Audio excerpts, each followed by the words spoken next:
Okay, so this is going to be part 2 of my review of the Soulblight Gravelords new Battletome. Previously, I did all of the sub-faction and allegiance abilities and all that sort of stuff. And today we're going to look through all the Warscrolls. So it should be another long video. I think the previous one was 4 hours. And I really do like to do the big deep dive, mostly because then I understand the book for myself. And I'm really just recording myself because someone else might get something out of it. You might learn something new about their book as well. And often people want something that they can just listen to while they're painting. So maybe it'd be good for something like that.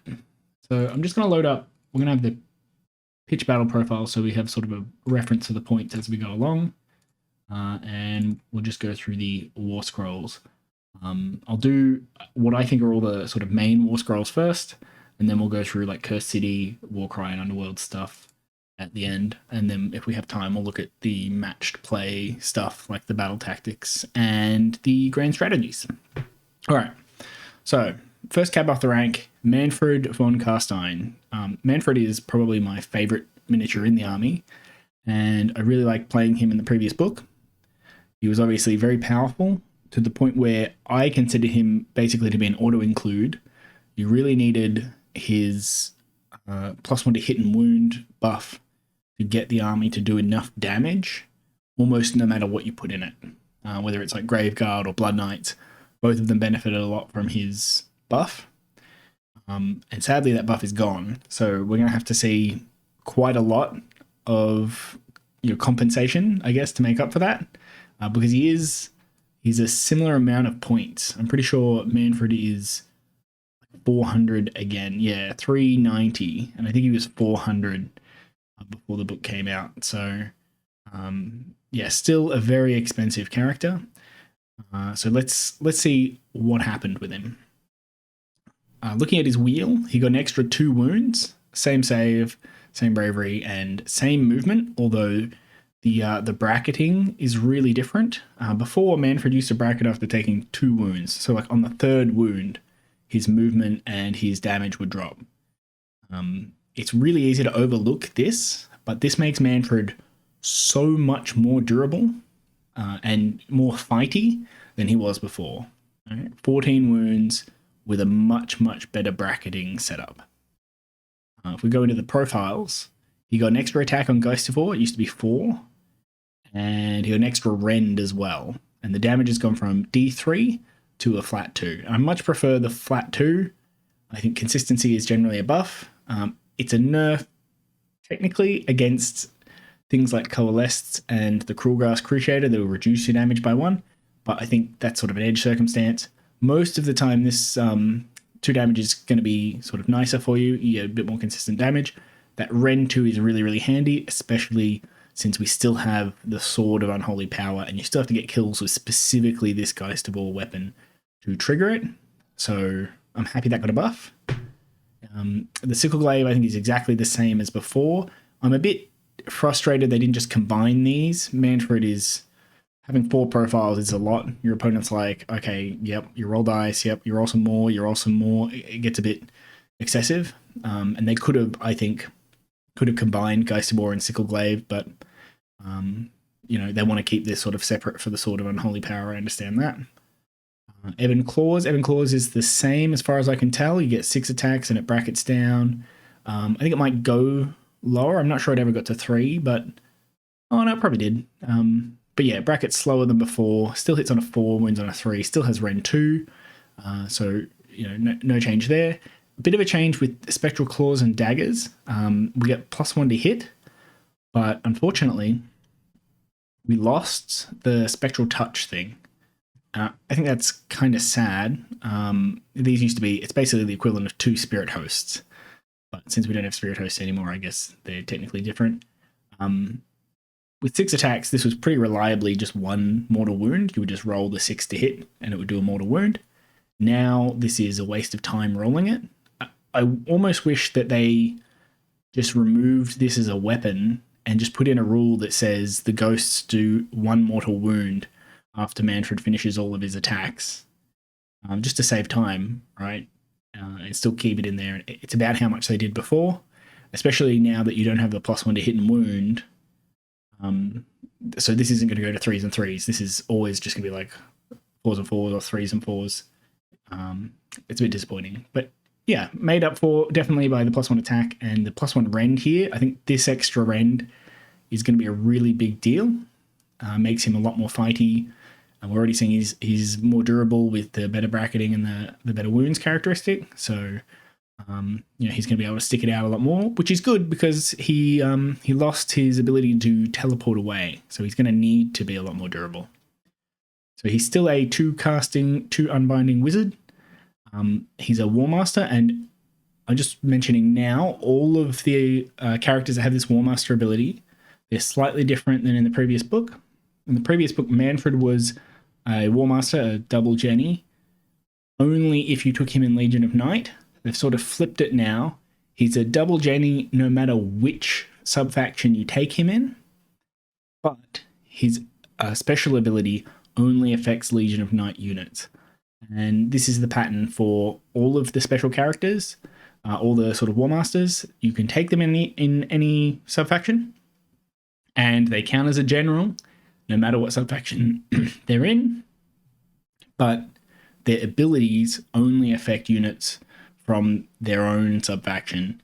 So I think in practice, that's actually a much bigger restriction on taking them in other factions.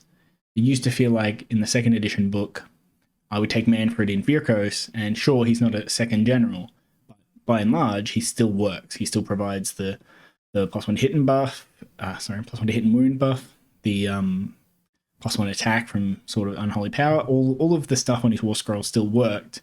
I just didn't get the bonus of him being an extra general. Now it's the other way around. Now you get sort of the small effect and lose the bigger effects.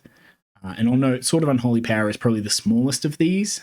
This is much, much more severe when we look at Belladamma and Neferata. So Mannfred you could plausibly take in another list, but I think the problem with taking Mannfred somewhere else is that Mannfred benefits quite a lot from the Legion of Night subfaction abilities. So I expect you probably will only see Mannfred in Legion of Night lists. Anyway, he can still fly, obviously. He's got the mount and the companions still, so we're all good there. He kept Armor of Tempelhof. The first wound or mortal wound caused to this unit each phase is negated. I really like this. I think the timing might change with the ward. In the past, I think...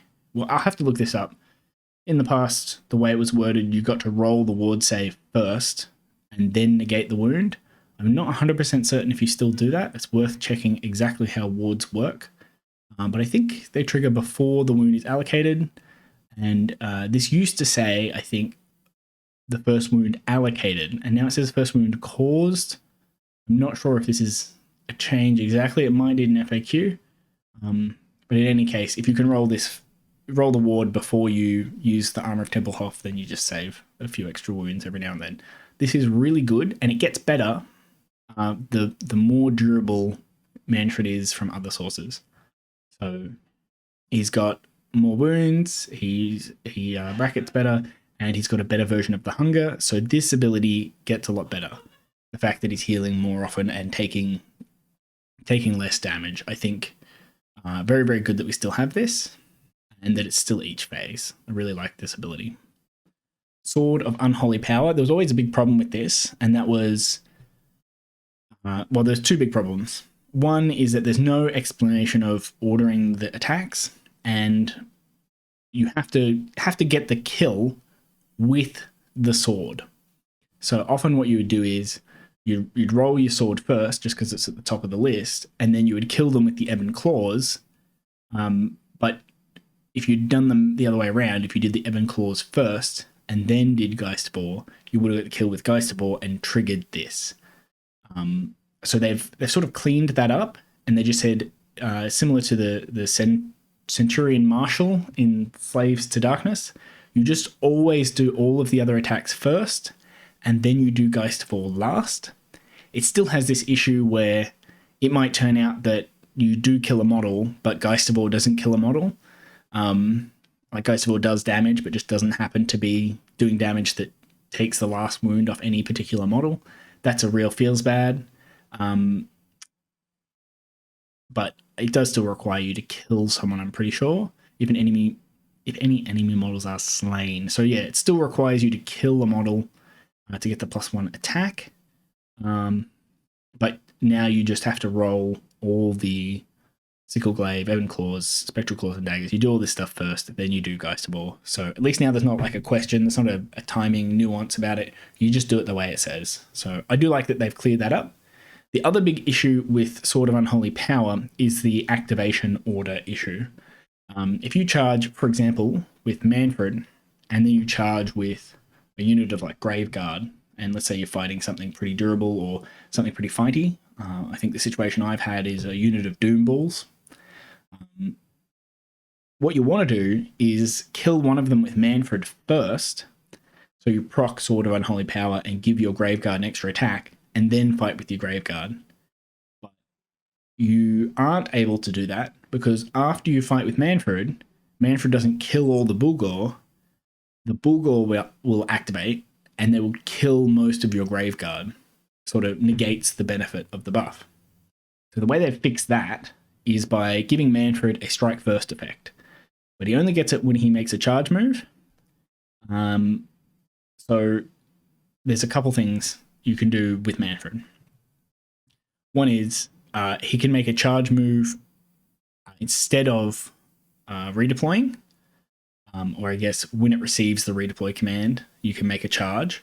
So you still have to issue the command to himself, but you still get the strike first effect when you charge this way. And the other way, I suppose, is using the Legion of Night. I think it's just the sub-faction allegiance ability, sub-faction rule, their battle trait. So when you get charged, when a unit gets charged, one of your units within 12 of that unit can charge. Obviously, Mannfred is allowed to do that. So you can charge either of those ways in your opponent's turn, and that will give Mannfred strike first. And when you do strike first, you can kill something with Geist of War, give +1 attack to the nearby summonable unit, and then you can attack with that unit earlier in the phase. It still has this issue where, like, if you're charging in your opponent's turn, I suppose they can still activate first against the Graveguard. It doesn't really prevent that. It's not making your opponent strike last. But at least if you charge in your phase, in your turn, then you'll have this neat activation sequence where Mannfred kills something, gives you the +1 attack, then you get to activate your Graveguard immediately, and you get to fight with them, and you get the bonus attack. So I think like this is nice. It's not perfect, but Fight First is really powerful, especially since he does more damage than before. And being able to charge in place of a redeploy command means if you get within 9 of Mannfred, he can get in combat with you.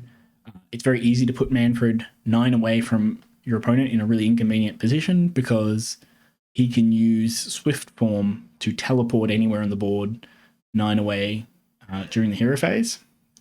So I think the combination of those, the sub-faction abilities, being able to charge in response to an enemy charge, being able to teleport Mannfred if he's not in combat using the heroic action, I think those sort of make up for missing out on the ability to teleport at the start of the combat phase. But I think the thing we're still really missing that Mannfred used to do is providing that punch, that +1 to hit and wound. That's just totally missing off the Warscroll. And I think because that's missing, this guy's really competing with, I guess, with the Vampire Lord on Zombie Dragon. He's just sort of doing the same thing. He's just a kind of fighty character. He does have this buff of +1 attack to melee weapons, but it only applies to summonable units. And if you look through all the summonable units in the book, the only ones that really do any damage are the Graveguard. Now, I think new skeleton warriors can get rend if they have more models than their enemy. So, like, I guess adding an attack there helps a bit. They start with 1 attack base, so +1 attack is a very good buff for the skeleton warriors. But I still wouldn't expect them to do an enormous amount of damage. So yeah, I think Mannfred probably did get worse, and I reckon we'll see him drop in points. Just because we lost that +1 to hit and wound buff and really had no compensation at all for it going. I kind of expected to get something in return. Like, I understand getting rid of that. One of my complaints in the previous book was that Mannfred felt too much of an auto-include because of the +1 to hit and wound buff. And in general, those buffs in this book are hard to find. There's much fewer. Like, they took out the Vhordrai bonus for +1 to wound, being near a Vampire Lord as well.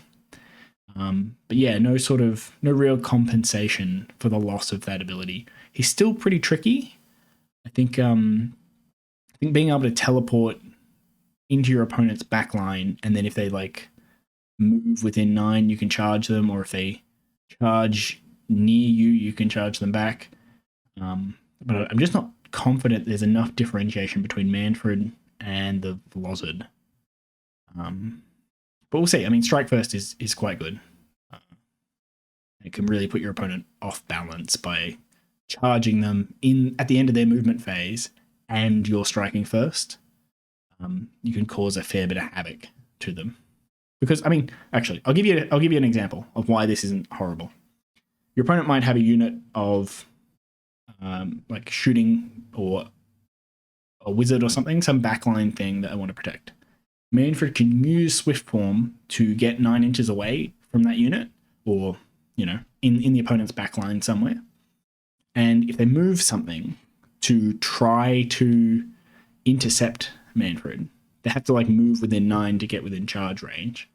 And that gives him the chance to charge, and he could potentially charge that wizard or that shooting unit in the movement phase. So they wouldn't get an Unleash Hell, and like it creates a really awkward situation for your opponent when you can charge out of phase. And it's hard to evaluate these abilities because of how many little bonuses, like your opponent not being able to use Unleash Hell against you, or being able to interrupt their flow. Like they might move a unit, and you could charge a unit they haven't moved yet, and then they might retreat from Mannfred because you're interrupting their movement phase with a charge. So I think it's going to have a lot of little nuances, but I also think the designers have been quite conservative with this Warscroll because of that, because you don't know how powerful that's going to be. So I'm really, really eager to see, like, to get him and to get him on the table and try him out. But yeah, I just worried that he won't be doing the same role, won't be supporting troops and buffing them the same way he used to.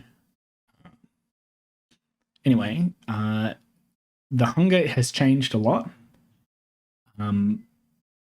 Before it happened at the end of combat, so the advantage of having it at the end of combat was you could kill models and then take damage, and then you would heal. And with something like Strike First, obviously that's going to happen more often, where Mannfred will fight first when he's on full wounds, not heal anything, and then take a bunch of damage. And you'll sort of feel bad that it happens immediately when he fights rather than at the end of the phase. Need to have a drink.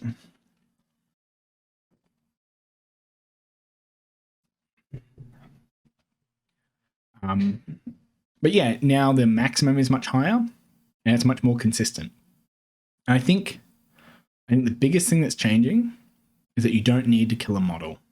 Unfortunately, Mannfred still needs to kill a model for Sword of Unholy Power, so Mannfred's targets aren't going to change that much. But like the Vlozard, I think, is going to benefit a lot more from having a different kind of the hunger. Especially, like, you can heal up to 6 wounds on this sort of save, and you've got the Armor of Templehof, you got your 6-up wards still, you got 14 wounds. Being able to heal 6, I think, is a bigger buff than people realize it is for these big characters. I can imagine there's lots of situations, just for Mannfred in particular, where you charge, then you fight, deal a bunch of damage. Mannfred takes like 6 wounds or something. Let's just say it's 6. And then it's their turn. He's already in combat because you charged. And then they just kill Mannfred because he's taken a bunch of damage already. And you never get a chance to use the hunger. And what you really need is a sort of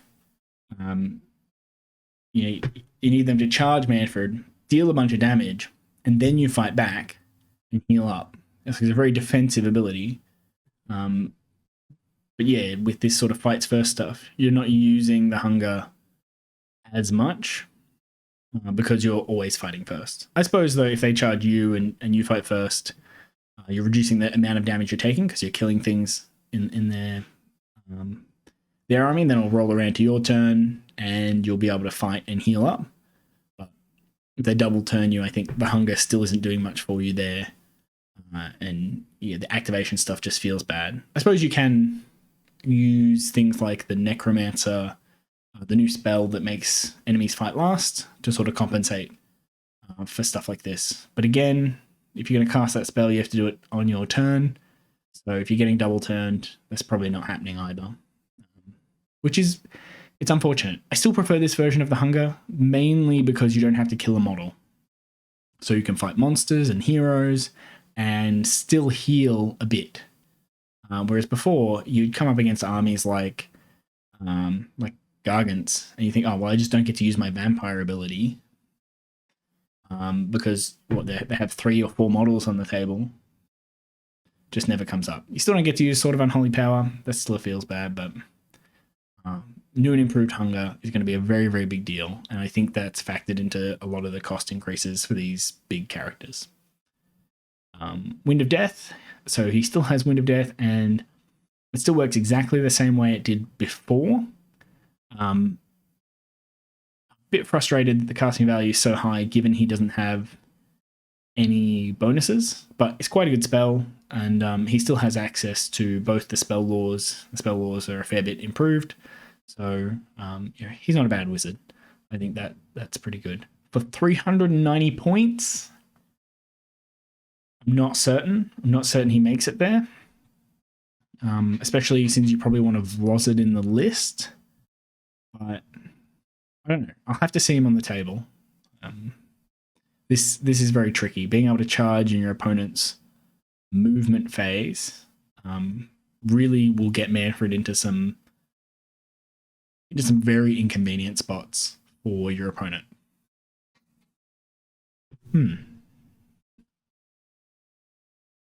All right. I'm spending too long. This will take all day. So I'm going to go through Neferata. Neferata is very similar. She's got 14 wounds, 3 up save, so she also got 2 wounds, I'm pretty sure. She's got same movement profile, same change to the bracketing. This is all just sort of convenient for keeping track. You don't have to remember 2 different profiles. The monster and all that's all the same. Just her attacks, and I think these have changed a bit. I feel like she used to have hits on 2s here and only rend 1, so she got an extra rend, but is worse at hitting. I feel like she might have got an extra attack either on both of these or one of these profiles. I didn't play with Neferata all that much, but certainly she hits a little bit harder now. She did lose the same thing. She lost the Spectral Claws and Daggers doing mortal wounds on a 6. She's a double caster like before, War Master, so she's always a general. She can fly, has the Mount Companion, all like normal. She kept the Dagger of Jet. I actually think this is a really unfortunate ability for her. This ability is really good on the guy that's known for it, the Khorne dude with the reality splitting axe. Aside from that sounding absolutely metal, the Khorne hero doesn't do that much damage. So that from his perspective, he like does a few attacks, does a bit of damage, and then on a 5-up, his damage spikes up to something insane, and he just murders someone. And you feel really good about it. With Neferata, it's a bit different. She's, I think she's also, 390, just like Mannfred. She's very expensive. And she has a lot of damage up in her profile. So what you're doing with Neferata is, well, my enemy has like 14 wounds, and what I really want to do is I want to just do 1 damage with the dagger and then roll the 5-up. And then I want to use all my other attacks to attack something else. But you can't rely on the 5-up, right? It's not dependable in any sense. It's totally random. So you basically have to throw all your attacks at the target that you want to kill. You have to assume that you're not going to get this 5 up and just work your damage out like that. And then, you put you put like 10 wounds into this dude that has 14 wounds. And then you roll the 5 up and you're like, woohoo, he dies. But it's only 4 extra damage. And it almost makes you feel bad that you wasted all that extra damage from Akan Seth and the skeletal claws and all that sort of stuff when you could have put it into a different target. So for me, this ability has never felt good. But I guess it's just gravy. It's just extra. Like, it might do a bit of extra damage. There's a if you're fighting multiple units, maybe you want to spread out attacks from the dagger so that she's got multiple chances to get this ability. I don't know. It's not bad. It's fine to be there. I just don't think it's nearly as nice on Neferata as it is on something like the Corn Lord. All right, Twilight's Allure. This got a big upgrade. Before this was a command ability, but now she just gets it. Right, Mannfred lost his command ability, got basically no compensation for it, or I guess charging when he redeploys is the compensation in their mind. But for Neferata, she kept the -1 to be hit. You'll notice it only works on Legion of Blood units, so you have to take her in Legion of Blood for this to really do anything. So I don't think we'll see Neferata outside Legion of Blood at all, ever.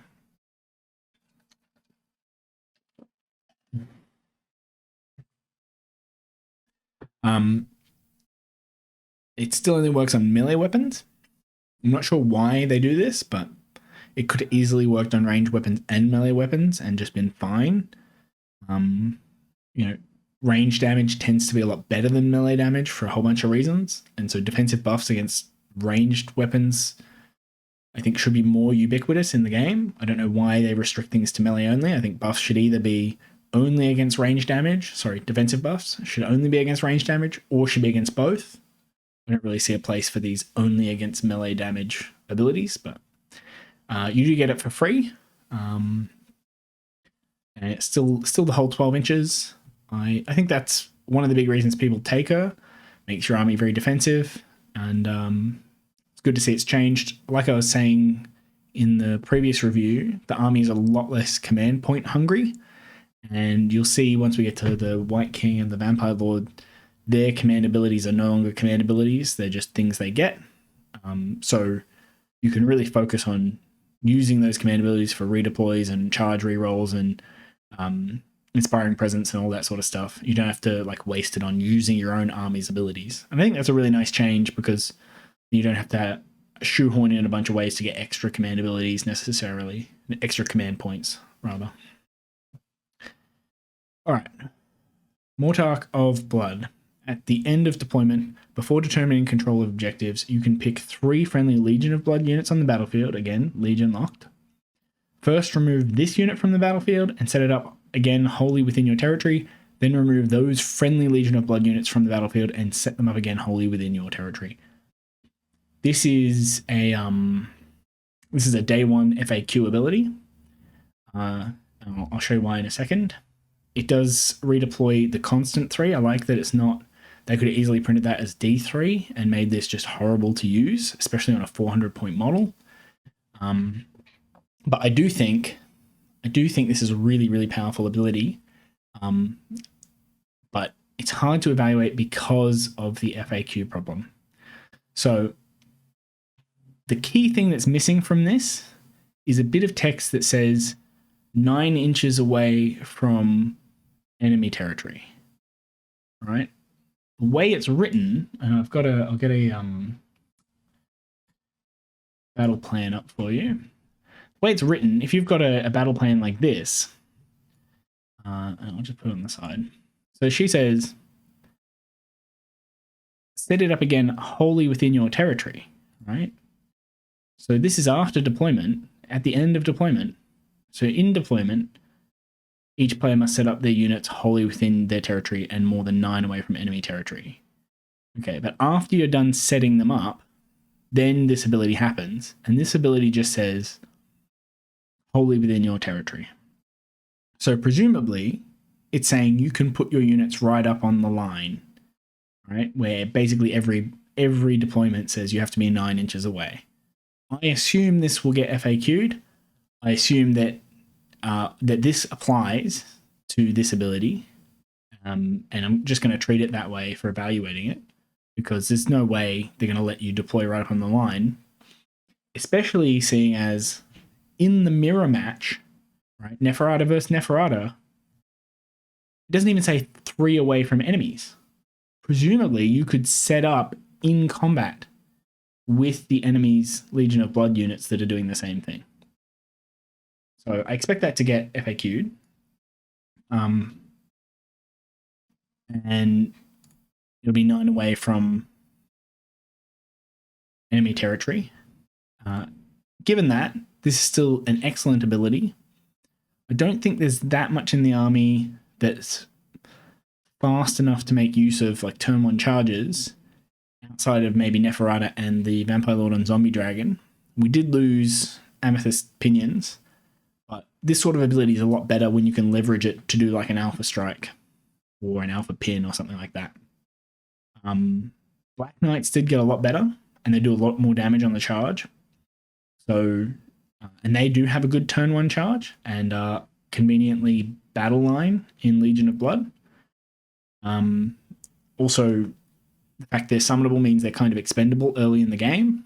So I think common strategy for this army might be having a fairly high drop list, or having a high drop list, and you can put Neferata and 3 other units down that you intend on redeploying later. So your opponent really has no information for your first 4 drops. They can deploy their whole army, and you can deploy the rest of your army in response to them. And then you can sort of redeploy Neferata and those 3 units, like the Black Knights and stuff, and make use of a really powerful sort of turn 1 charge. I guess I'm thinking about this the wrong way. Sorry, scratch that. I don't think you go high drops. I think you go low drops, because then you put your army down and your opponent can't do the normal benefit of counter deploying you, because they don't know where your army is actually going to be. And then you can either, if they set up really cagily, you can set up defensively and take second turn, or if they set up in a really exposed way, you can set up aggressively and you can take the first turn if you think you can Alpha Strike them. Okay, yeah, you probably play low drops. I changed my mind. You probably play low drops with her. This is a really powerful ability, and I'm glad we have something like it in the book. Just trying to think how you're set it up again wholly within your territory. So I don't think you can set units up in the grave. That might need to be checked too. So I wonder if you can deploy a unit, like a Skeleton Warriors unit, and then pick it up and say, actually, I'm going to put this in the grave using Unquiet Dead. Because just like with the being 9 away, it just says set it up again. It doesn't say, I guess it's in the deployment phase, so maybe it doesn't need an FAQ. Maybe this just works, and I'm being silly.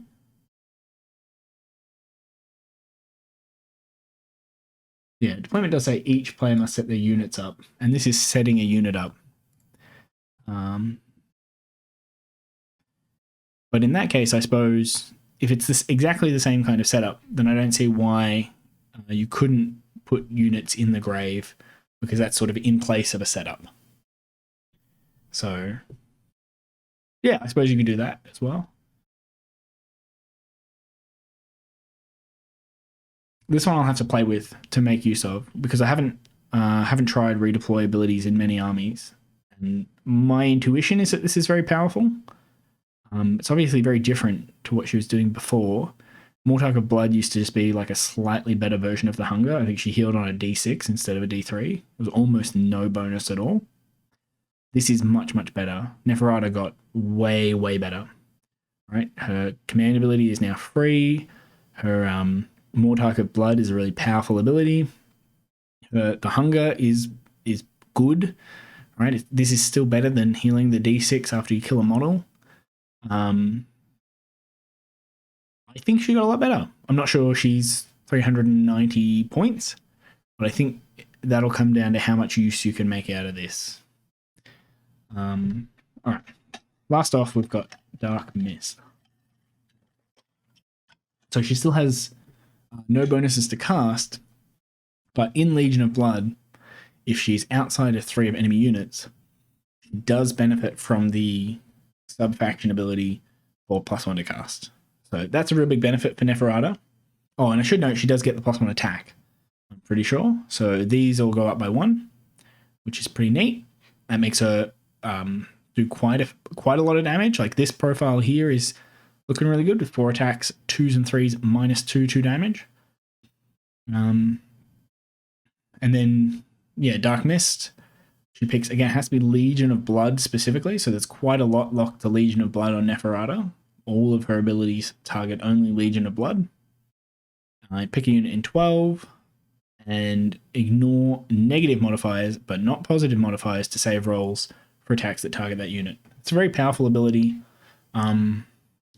It used to combo really nicely with the Soulbound Garments artifact, because you get +1 to your save on the Vampire Lord on Zombie Dragon, and then you'll cast Dark Mist on him, and he would just have the 2-up save with ignoring Rend. Now we got Ethereal Amulet back, so this is a double up of that effect. I think that's still fine. Like you take the Vlozzard, you give him the ignores negative and positive modifiers, and then you cast this spell on Neferata herself, and then you cast Mystic Shield, and she becomes like very, very durable. And you know, she's quite fighty. She's got good healing now. I think it's going to be hard to evaluate that too. Just how much the hunger and the extra wounds makes these characters generically good at fighting. You know, she's got -1 to be hit as well. So where Mannfred has ignores the first wound each turn, she's got -1 to be hit in melee. That's quite a good defensive buff.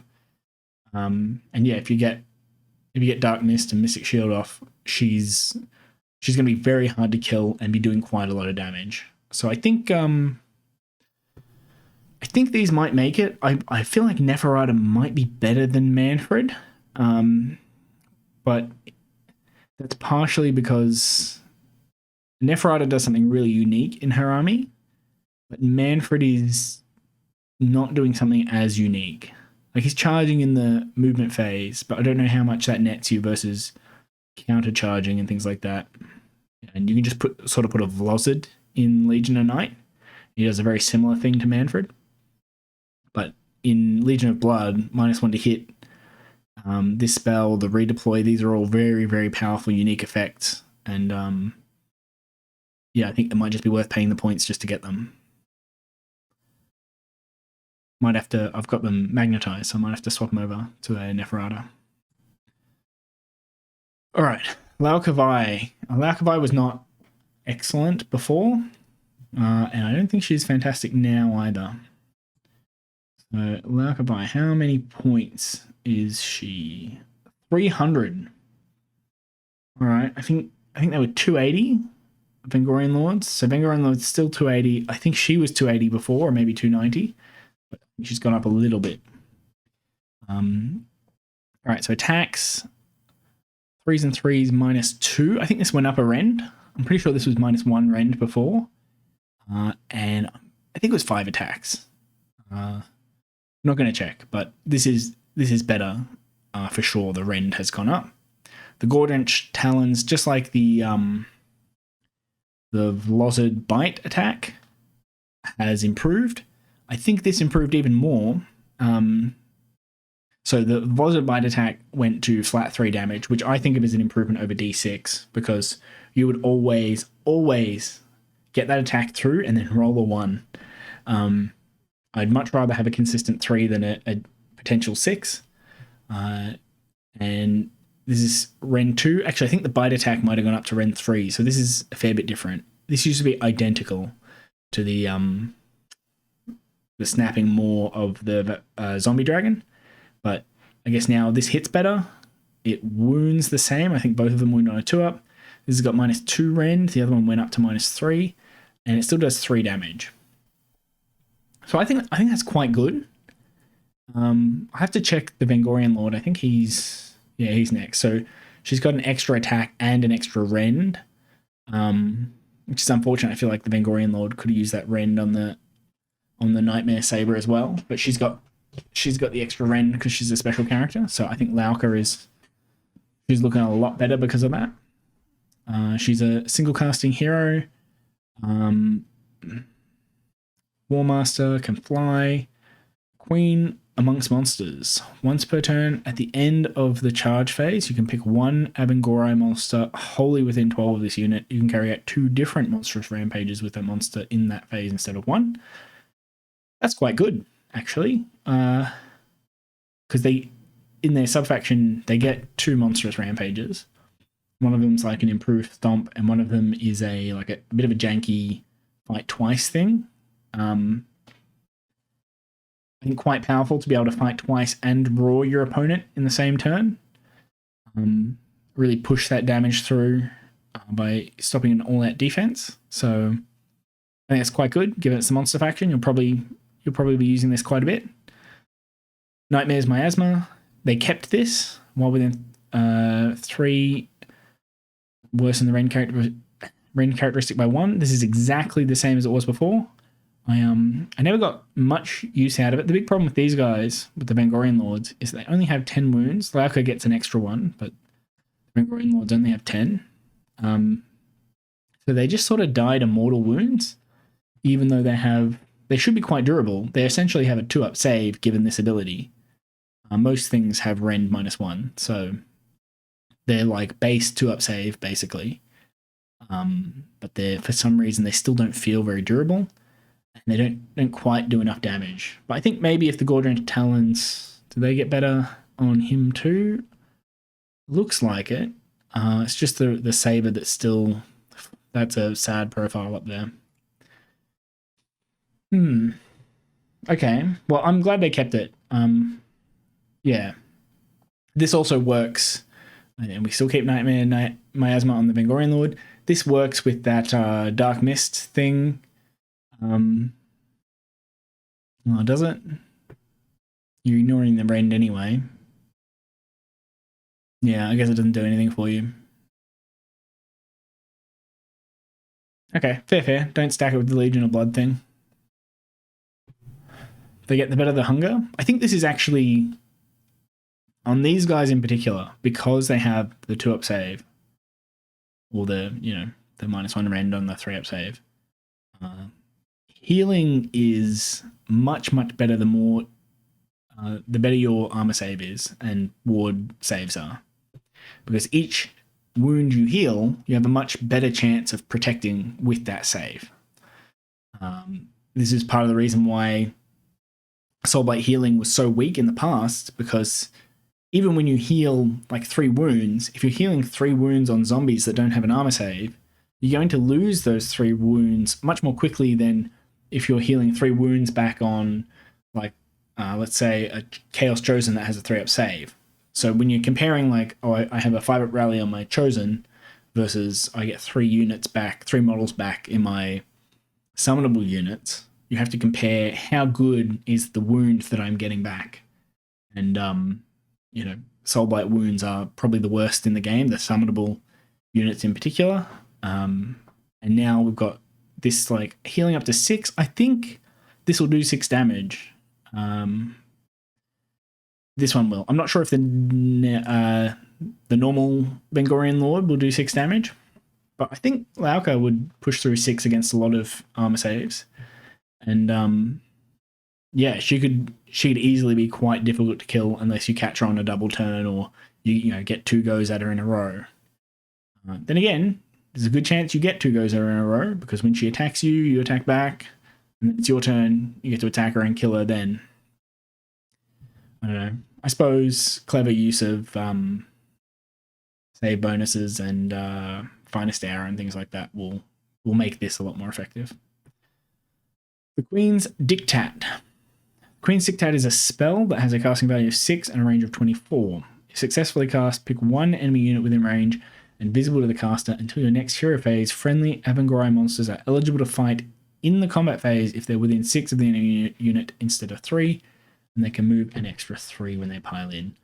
A 6-inch pile in is pretty good, and it's a big range, so she's like a big buff piece that makes all your guys a 6-inch pile in. I think that's quite powerful. No limitation on non-hero monster, so you can still use it with Vampire Lord and Zombie Dragon.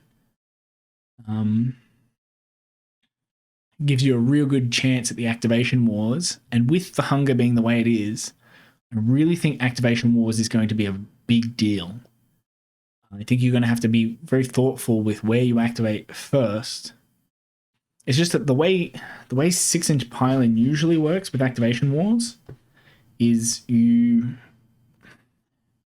get within 3, and then you don't charge. Sorry, get within 6, but outside of 3, you don't charge. And then in the combat phase, you essentially have always strikes first, because your opponent can't activate. So you can activate all your other stuff, and then you can activate the guys that are within 6, but more than 3. But in the way the hunger works, you almost want your opponent to hit you first if you have the hunger, so that you can heal back 6 of the damage that they're going to do. Not that this is bad, just that it's sort of a bit of non-bow or anti-synergy between these types of abilities. We saw that on Mannfred's Warscroll as well. 300 points. I think you probably do take her. I don't know though. I thought these guys were expensive at 280 before. But having the extra attack and the extra rend, this ability is quite good. 2 monstrous rampages is neat. At worst, you like get a stomp and a roar. And you've got a better version of a stomp as well. The thing where you get to pick models to eat. So I think you take her if you're playing Avengori. Obviously these are Avengori locked, so you don't take her outside of that, but yeah, not bad. I like the improvement. Didn't really see her very much, although I think that might be a model thing. I think people don't like the Vengorian Lord model. Alright, speaking of which, the normal Vengorian Lord has the same Nightmares Miasma, same hunger, but has different abilities where the Avengori specific ones are. He's got 1 less attack and 1 less rend, but I think otherwise is the same. This Impaling Tail is still not fantastic. I think it got an extra rend though. It's slightly better. This guy I think is a little bit more interesting because there's some potential synergies to think about. Damn it. So you can take him in like Legion of Blood or Castelli, and you can buff his profiles a fair bit.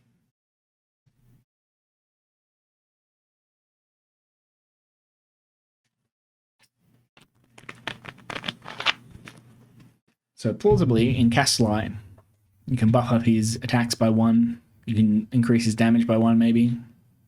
In Legion of Blood, he just has 5 attacks, 4 on the Gorgon's Talons, D6 plus 1. Is a slightly better caster, that sort of stuff. I think you could take 1 in Legion of Blood and feel okay about it.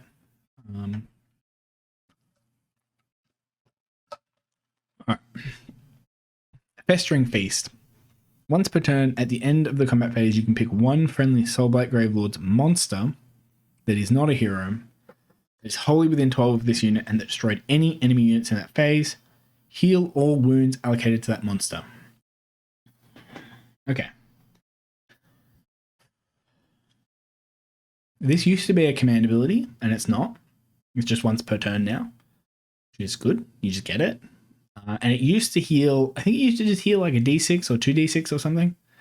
And I never saw anyone use it. The big problem is that you have to target a Soulblight Gravelords monster that is not a hero.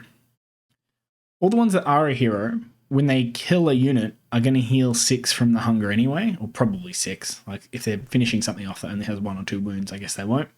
But in any case, they're going to heal a bit from the hunger. So they don't really need this. The ones that aren't a hero, we'll get to, I think are still not good. I don't think you take the Zombie Dragon or the Terrorgheist by themselves really ever. So this ability may as well not exist. There is something to mention here. They lost an ability, which is the uncontrollable urges or undeniable impulse or something like this. And you used to roll a dice, and it worked the wrong way. So I think if you exceeded the battle round, then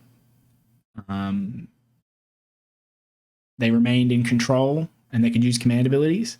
And their command ability was an ability to heal something. So at the start of the game, you were able to use command abilities, but all your things were at full health, so you didn't need to use those command abilities. And then later on, you would get the other effect, which was the ability to run and charge. But by then, the Vengorian Lord is already very close to the enemy. So it basically always worked the wrong way around. Because it was random, you couldn't plan around it anyway. It's just kind of a feels bad ability. If it was like you got 2 modes and you got to pick them, that would be good.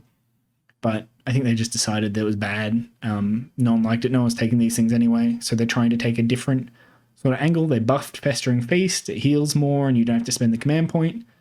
I still don't think you take this. I think maybe you stick this in Vhordrai. Maybe you get one of. And if you've got a bunch of Terrorgheists, this will come up every now and then. But I actually think it's much worse than it looks. It like makes you have to take a bunch of really substandard units in your army. And even a fairly powerful looking effect. I think they're 14 wound models, so you can potentially heal like 13 wounds. But most of the time, I think they're just going to die. We're going to check their armor save. I think they have a 4-up save as well on these monsters. So keep that in mind when we get to the Zombie Dragon and Terrorgheist. That they have access to this, but I really don't think it's that useful. They also don't do enough damage to be reliably destroying any enemy units, so probably won't come up that much. Oh, and it has to be within 12 of this guy. I think, if I remember right, when it was a command ability, he could be anywhere on the board and issue the command. And the fact that it has to be within 12 almost makes me think like that this is a nerf. He has to be standing right next to the dude when the bad unit kills something. It's not going to kill something. And it's probably not going to be alive. Yeah, this is I think a dud. Even though it looks really cool, heal all wounds sounds good, but I don't think it'll come up. Curse Reflection. Curse Reflection is a spell that has a casting value of 5 and a range of 24. If successfully cast, pick one Soulblight Gravelords monster, wholly within range and visible to the caster. That unit can use the Hunger ability from the caster's Warscroll until your next hero phase. Okay, so this is also only applies to the non-hero monsters because all the hero monsters already have the Hunger. So this is bad, and this guy is bad. And it makes me feel kind of happy that I don't own one, but I feel bad for everyone who does own one. You now only get this guy, only take this guy if you're taking a bunch of zombie dragons or terrorgheists and that don't have riders. It's really unfortunate. This guy's spell used to be +1 to wound. You pick a target and you get +1 to wound against it. And you really need that now. Like, I feel like with Mannfred's ability gone and the Vhordrai's ability gone, if he just kept his +1 to wound spell, he would almost be viable as a choice, just so you can get the buff. And so you get Nightmare's Miasma. But I don't want either of these things. He's just expensive. He doesn't do any damage. He only has 10 wounds. That's really unfortunate. I'm one of the few people who really likes this model. As demented as it is, I like how weird it looks. I like the gothic old Dracula style. But he's not any good. That's really sad. This Lauka Vai is much better. She did lose. She used to have a really high casting value spell. It was like a 9 or an 8 or something. And it like half charges. It was a very powerful spell, but she had no casting bonuses. So I think this is better. I think Lauka Vai got better. I think the Vengorian Lord got worse somehow. He should have been just improvements. He was not doing. I didn't see many people picking him. He's got that awkward 10 wound value. He could have been one of the people who went up in wounds, but I think the main thing is you needed a better profile and not the focus on non-hero monsters. So hard pass. All right, Belladamma. Belladamma got cheaper. Belladamma went to 170. She used to be 200. And I think the biggest reason for that is she lost the subfaction ability for rerolls to cast. And she's got Vhordrai locked abilities now. I think that's the main two reasons. We'll go over it.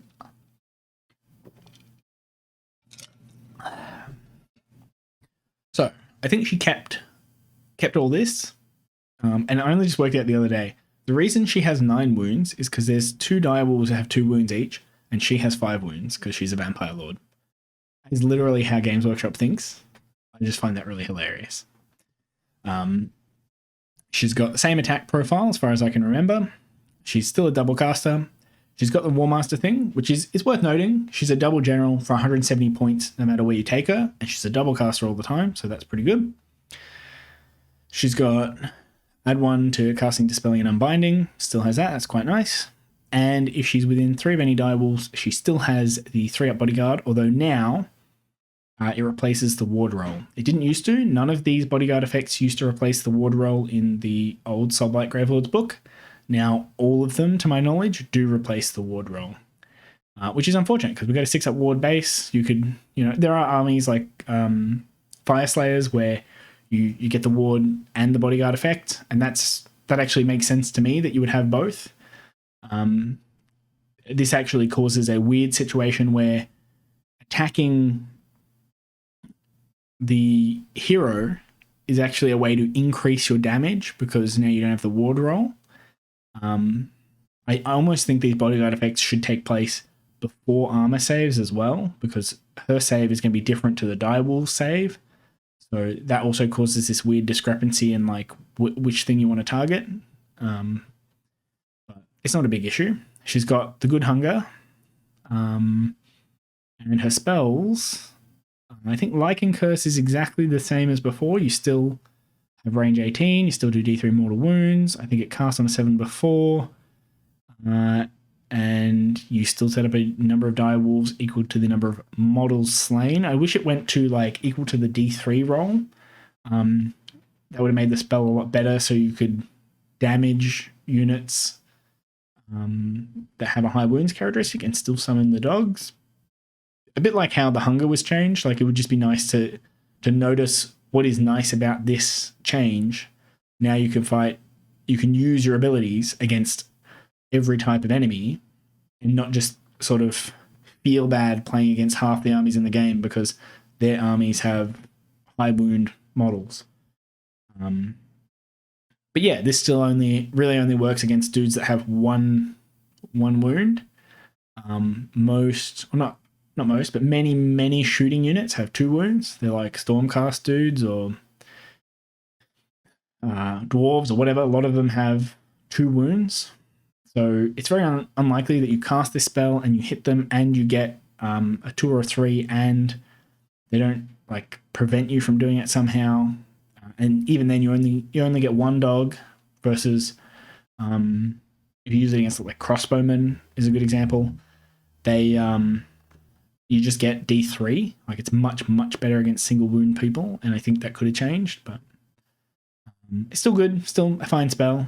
And you can use that no matter what faction you're playing in. Oh, worth noting, she only gets the bodyguard in Vhordrai. I think this was unnecessary. But yeah, if you take her in a different faction and put her next to direwolves, she doesn't get the bodyguard. Only Vhordrai direwolves will protect her. I think that's pretty funny.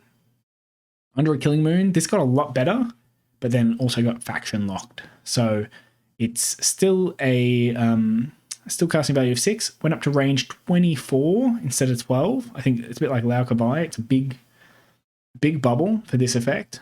It really makes her like a centerpiece that you build sort of a castle around. Your whole army is going to get this 6s to hit, do 2 hits thing. You'll see with the zombies that I think they lost their 6s to hit ability. So there isn't a non-bow there. She just synergizes very well. And the reason you don't want a non-bow on that one is because these guys are kind of the Deadwalker faction. The Vhordrai faction has the most bonuses for playing zombies, the most synergy for it. So it's kind of good that it synergizes with zombies. Although I think a lot of people will be upset about the zombie change when we get to it.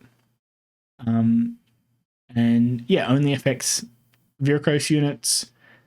Weirdly, only affects melee weapons. We don't really have enough ranged weapons for this to be an issue. Like the breath weapon on the zombie dragon doesn't get 2 hits instead of 1. I don't know why they decided to exclude that, but there we go.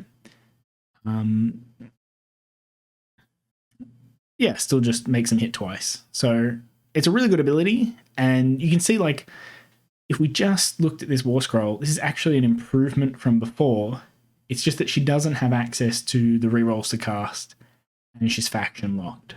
But in Vhordrai's, this is much, much better. And I think if you're playing Vhordrai's, it's very hard to pass her up. Especially since your lore spells got better. You know, she'll be in range for Soul Pike a lot of the time, and you could just take Spirit Gale on her, so you can cast Under a Killing Moon and Spirit Gale, and she's just going to do mortal wounds and cause most of your army to have 6s to hit, do 2 hits. For 170 points, yeah, very, very hard to pass up. Oh, she can also take... I forgot to mention this in the previous video. It's something I missed. I'll just show you now. The Vhordrai's command traits and artifacts actually say you can put them on unique units. So you can give Belladamma these sorts of upgrades. So she could sit at the back of the board, getting you extra command points, or making your Deadwalkers move faster. She could count as 9, or you could give a bonus to ward rolls for units near her or something like that.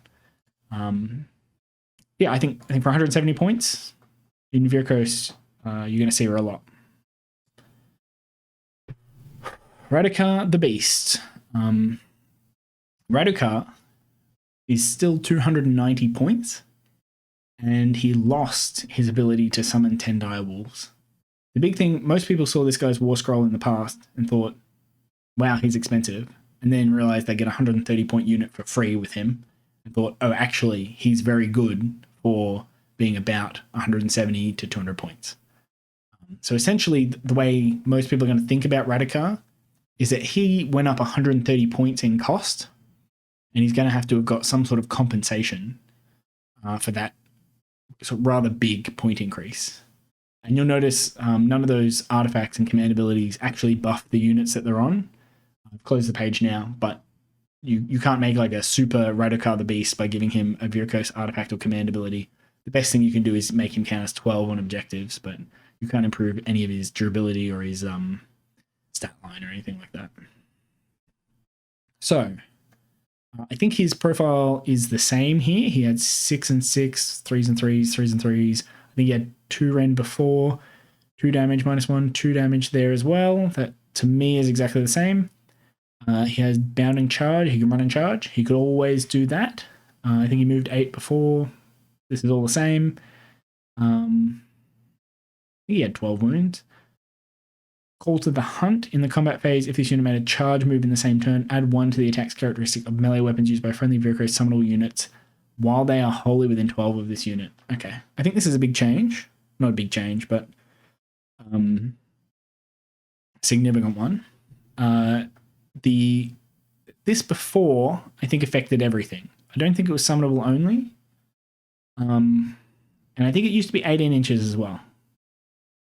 So this is a significant sort of nerf to this ability specifically. But on the upside, it's no longer a command point. It's no longer a command ability. So you just sort of automatically get it.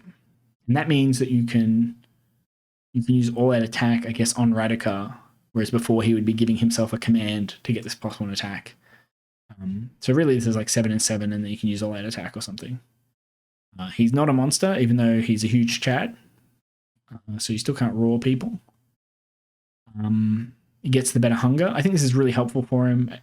Again, this is accounting for a lot of the points increases, or I guess maintaining the high points of a unit like this. Having the hunger on Radukar is going to make him a fair bit more durable, but he still only has a 4-up save. He did keep the subtract 1 from hit wounds, hit rolls.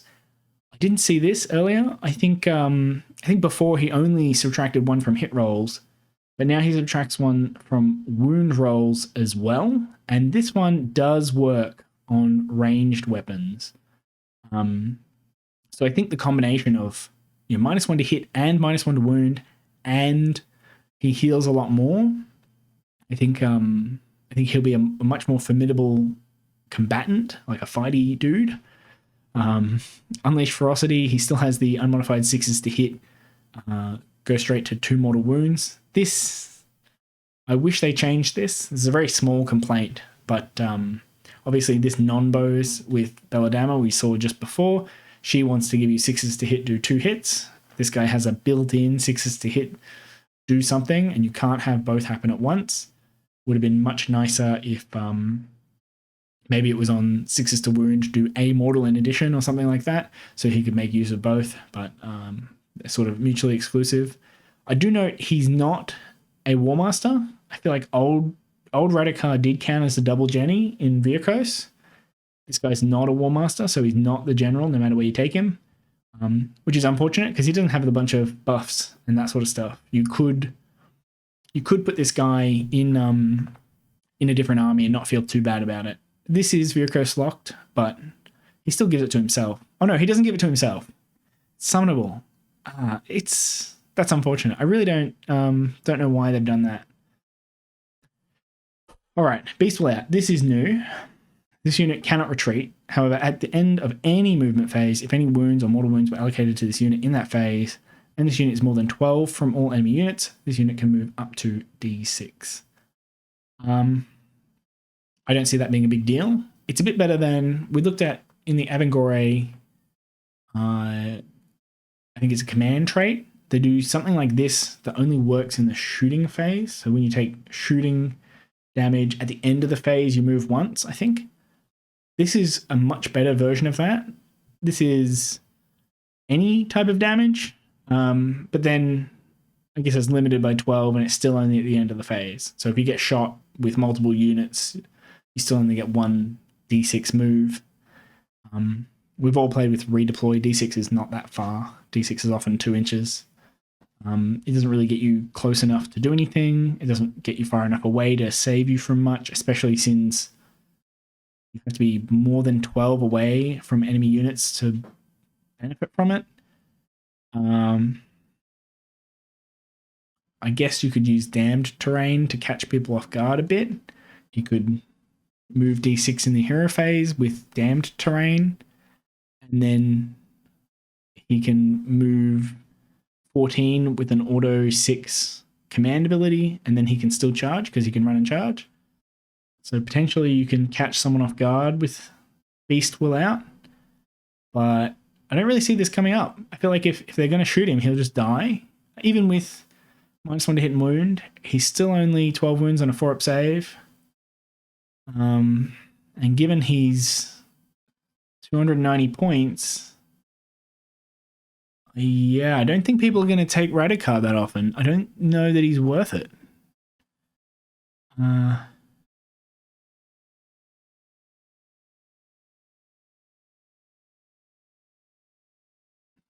Yeah, it's a no for me. Definitely, I think a nerf since the previous book. All right, Ivya. Ivya's new. We looked at her a little bit, but we only got to see the abilities. We didn't see the whole Warscroll, so we've got a bit more information now.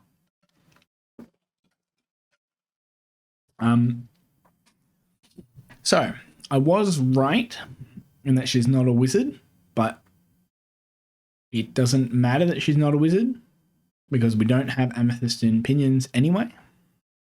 So Behemoth's Bane is going to be very hard to use. She moves 6 and that's it. She has no run and charge, no nothing like that. So yeah, this is sort of a nothing to me. The Kneeling Fangs giving you 12 attacks.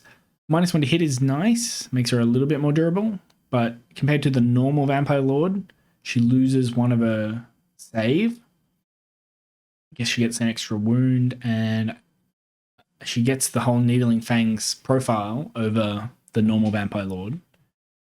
How much is here? I think she's about the same. Ivya. She's 135, and the Foot Vampire Lord is 130. So she's more expensive than the Foot Vampire Lord. Look, I'll admit, this ability looks really good.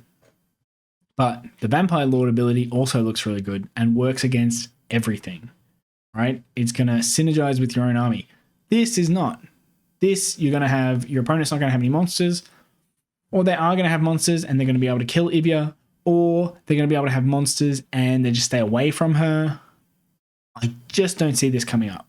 So she's like a Vampire Lord that you don't get to cast anything with, that has a worse armor save, and has no command ability. And in return, you get a bit of extra attacks, some like zoning out of enemy monsters, and like -1 to hit. But I'd say I'd prefer +1 to save. So yeah, it's kind of what I thought. She's not nearly as impressive as this ability sort of suggests. So no from me on her as well. Lady Anikka. Lady Anikka, I think, changed a little bit. I have a feeling this was her profile before. Maybe she only had 4 attacks. But I remember the 6 wounds and 4 up save. She got a better number, the better version of the hunger, except not, because her old Warscroll. Sorry, tired as. Her old Warscroll. If you kill the model, she healed all her wounds anyway.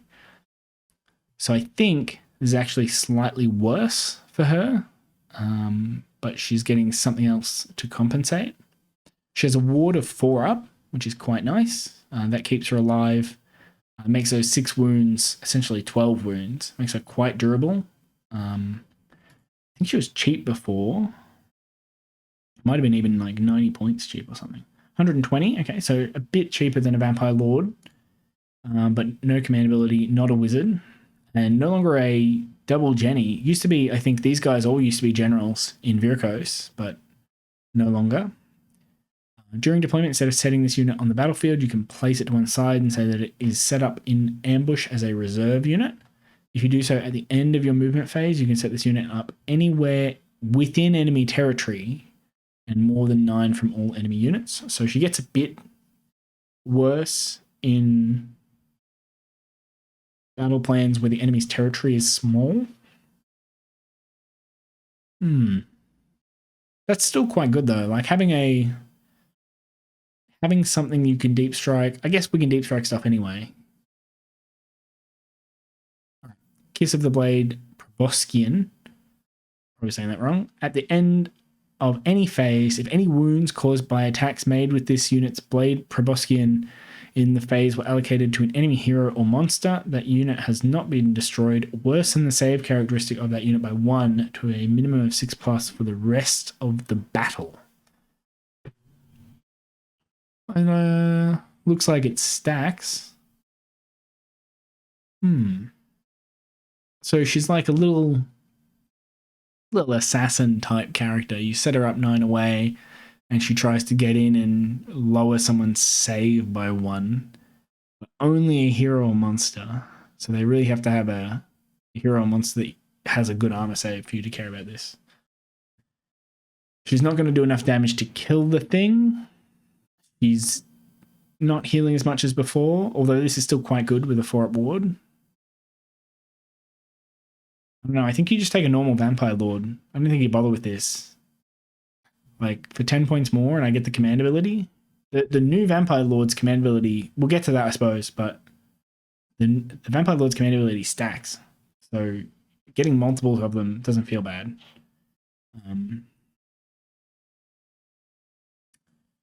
Yeah, I think that's a no for me on Anikka. Kritza, Norblade, same profile up here, same wheel. Got the same hunger. Scouring retreat. In the combat phase, when you pick this unit to fight, you can say that it will retreat. If you do, it retreats instead of fighting. That's quite good. This is on Furies in Slaves to Darkness. It's much better on Furies because they move quicker. He only moves 6. Weirdly, he doesn't fly. Neither of these guys fly.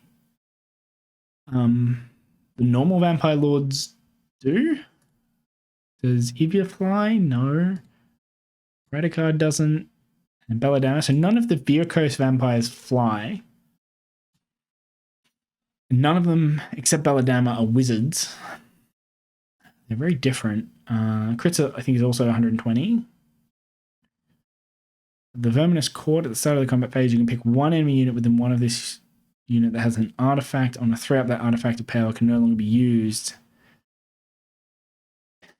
I don't think you use this guy either. This ability is good, but he's not very durable. Not very threatening, and doesn't move very fast. So you don't have the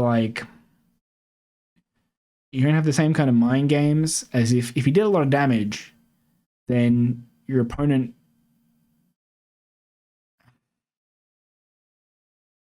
the thing you want from this ability is to screw with your opponent's activation order. You want to be in combat with Kritza and with some other thing on their turn, and they're thinking, well, if I don't attack against Kritza first, then he's just going to run away. But I think you just let him. I don't think the opponent really cares what Kritza does. Whereas if you look at like the Furies have a really cool, they move very quickly. So you can move up very far, charge an enemy unit, activate them immediately, and fly over that unit and just get a massive amount of distance. They're also good at holding objectives because you can have 6 Furies. So if your opponent engages Furies and something else in the same turn, and they leave the activation against the Furies, they can sort of get away from them and be in a really inconvenient place, scoring an objective,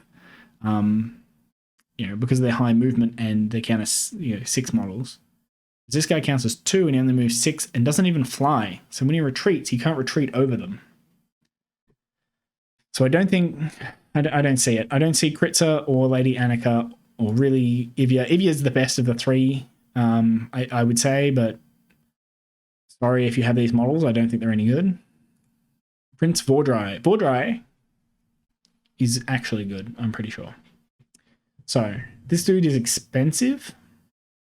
Prince Vhordrai, 470. I think he was 455 before, but I think it might be appropriate here. So movement, still 14. To my memory, this bracketing looks the same.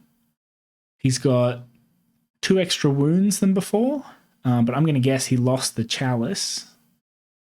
Can't see it there, so swings and roundabouts. He's got a 3-up save, just like before, and 10 bravery. The Pestilential Breath changed. Shodomire, the mount, used to have a different breath weapon to the other Vampire Lord on Zombie Dragon, and it was a bit confusing actually because Shodomire's Breath of Shyish was an ability. He didn't have the attack, he just had an ability. So you couldn't unleash hell with it and stuff like that.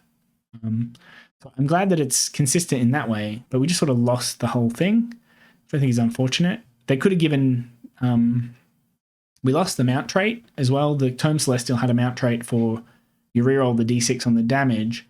He could have had that, I think, if they just had Breath of Shyish here and gave him a reroll on a number of attacks for Pestilential Breath. That would have been nice. I feel like it would have just been nice if we had that reroll on both of them. Rolling a d6 for a number of attacks here just feels really bad. I guess I should talk about this because this changed a fair bit. This used to auto-hit if you rolled a dice under the number of models in the enemy unit. It used to be equal to or under. And this was a trap. It was a rules lawyering trap that came up once in a blue moon. But often the Soulblight player doesn't realize that they have a chance to automatically hit against a single target because they can't roll under a 1. But because it's equal to a 1, they actually can. So they'd roll their dice and maybe they roll a 4 and they think, oh, I just hit. And the opponent goes, hang on, no. That was your roll under the number of units under the number of models in the unit, that one fails because you want to roll low on this one. And then you roll again, and then you roll a 1. And they're like, okay, that was your hit roll. It's a really, really frustrating situation to be in because you know which roll you were doing. But, you're sort of putting yourself at a disadvantage by skipping the unlikely roll and doing the likely one. But proper sequencing, you were meant to do the try and auto hit, then you roll to hit, and then you roll to wound. So it caused this sort of communication problem.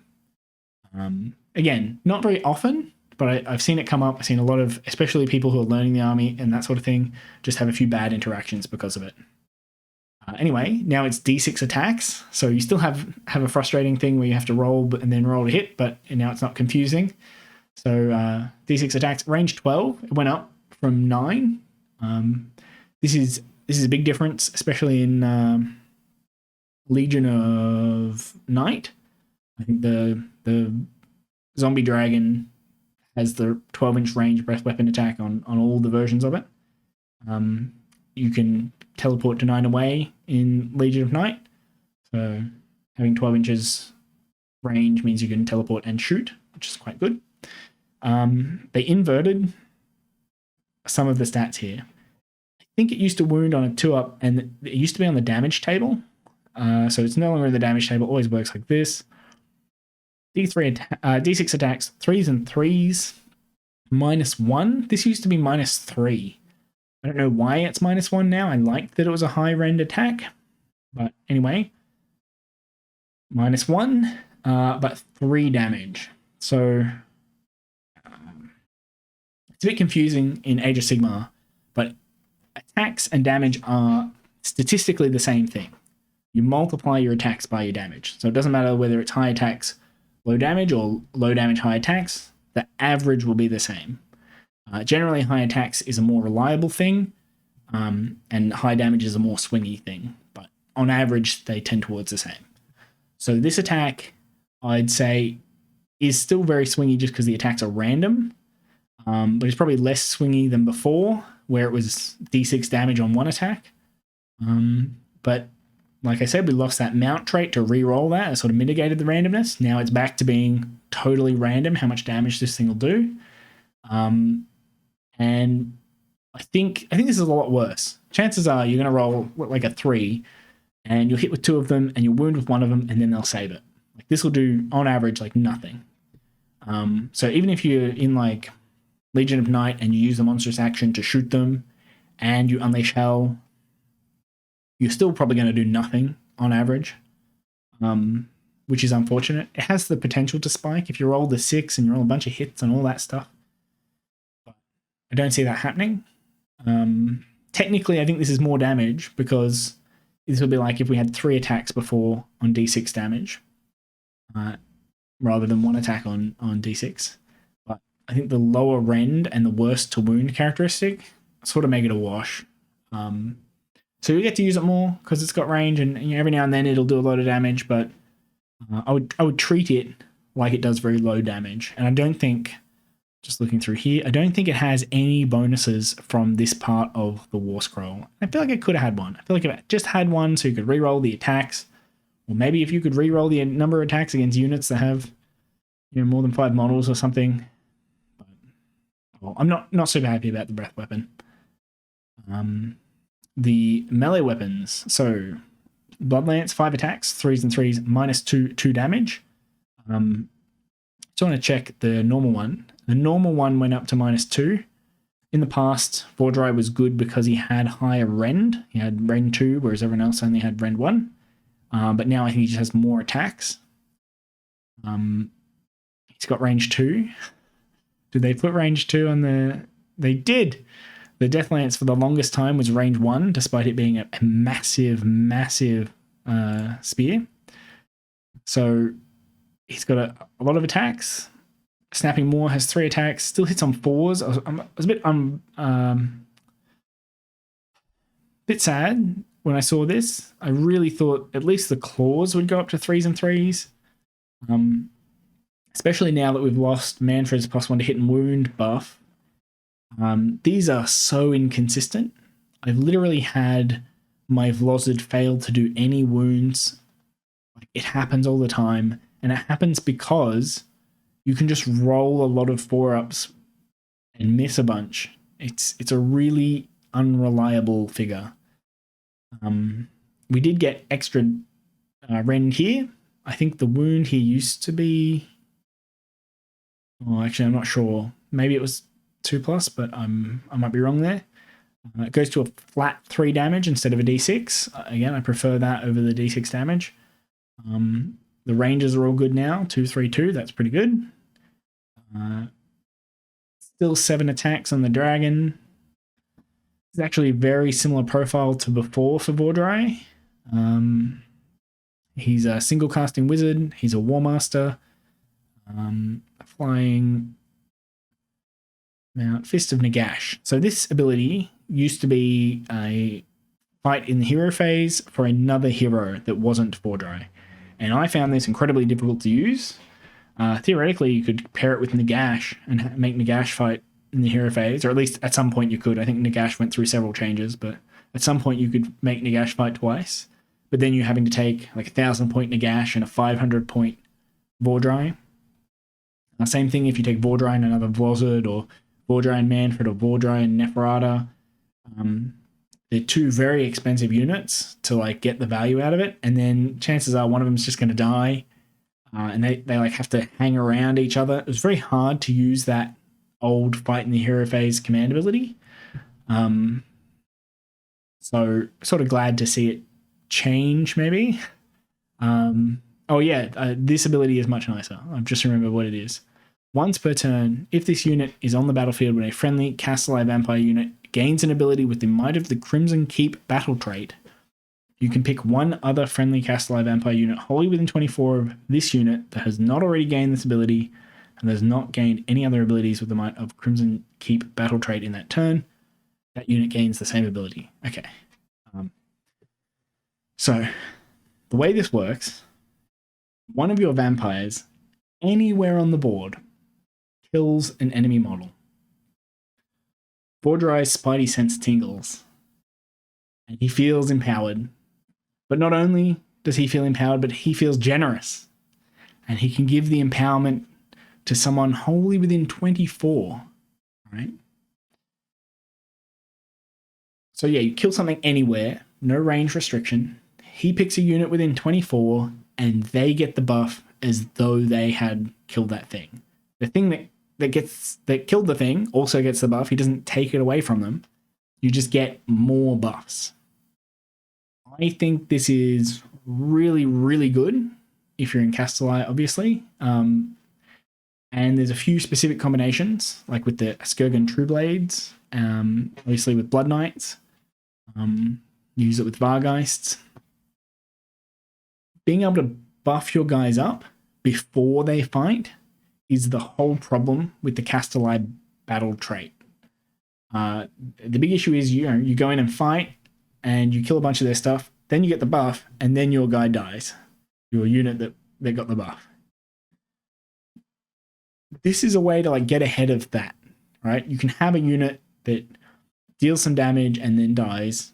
That happens, but he can pass on that buff, that +1 attack, or +1 movement or whatever, so that you can sort of start getting ahead of the trading, right?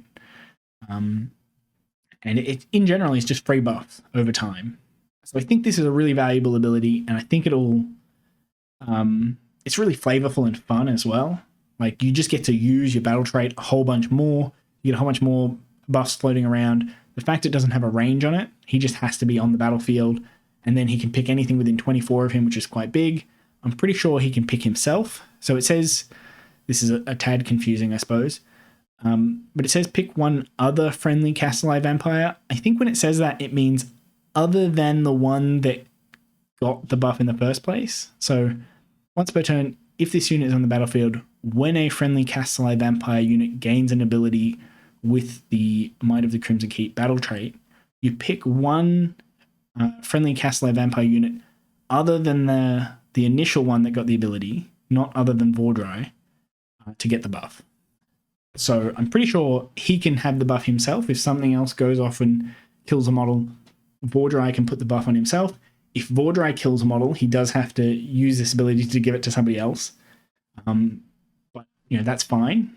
I think that's really neat too. The fact that when he gets them, he still generates free ones to give to other people. I really like this. I like this a lot more than the fight in the hero phase thing he used to have.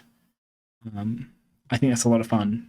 And compared to the normal Vampire Lord on Zombie Dragon price, 440, I think you pay the 30 points and get Vhordrai when you're playing Castelli. I think you just do it. I think you'll see him because the Vampire Lord on Zombie Dragon is pretty good. And I think you'd rather this ability and 30 fewer points than any of the artifacts. You pick some dude and you make him Master of Magic and you give him an artifact and whatever, and then you feel good about using this because this is way more fun. All right, Bloodlance Charge. This unit's Bloodlance has a rend characteristic of -3 and a damage characteristic of 3 if this unit made a charge move in the same turn. I think this might be the same as the other one.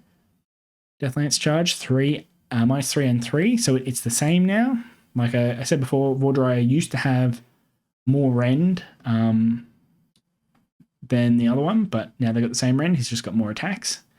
It's worth noting this used to be an additional 1 rend and I think an additional 2 damage.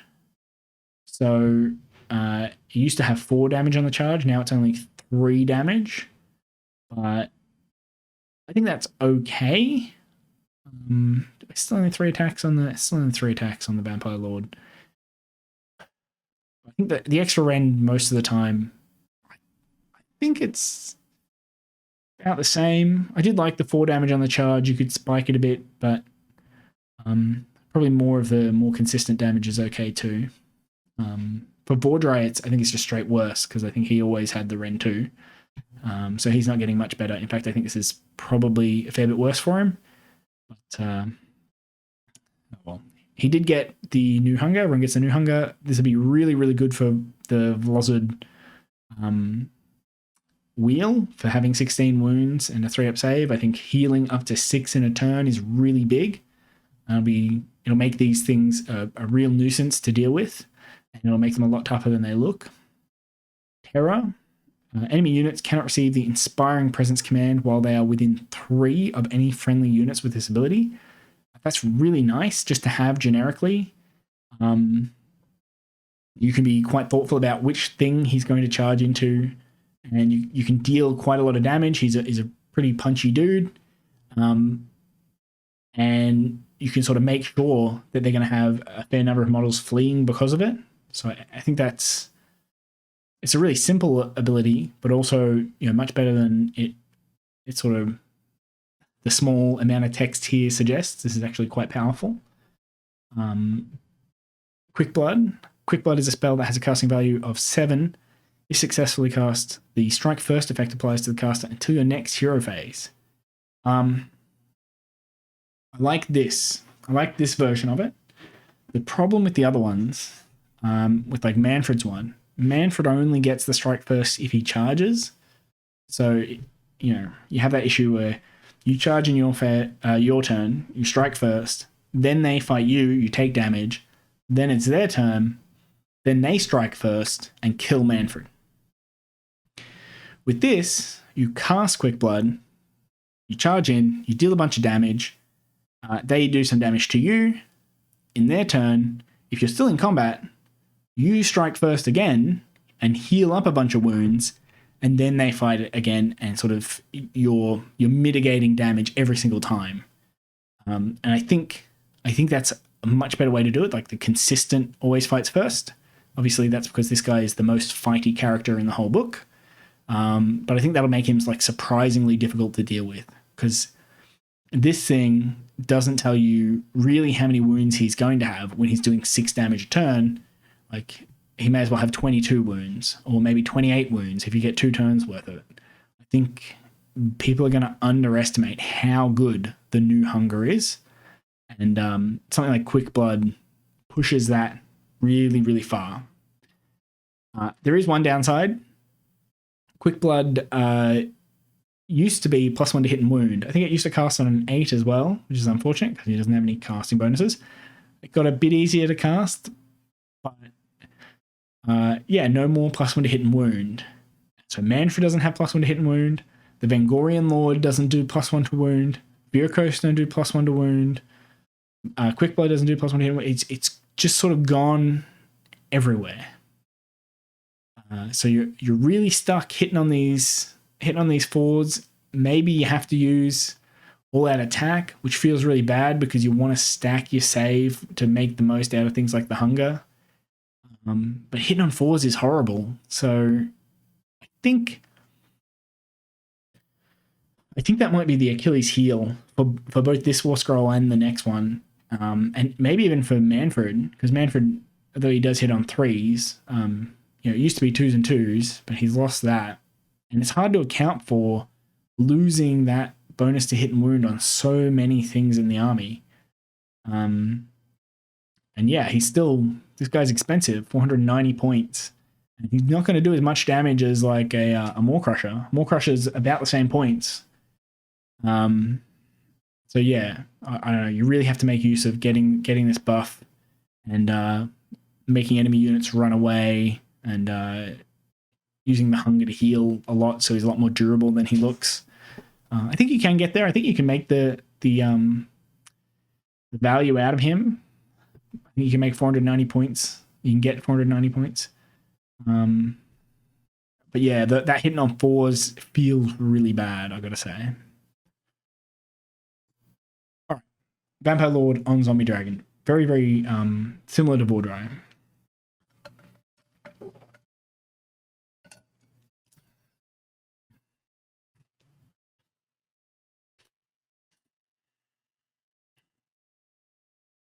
All right.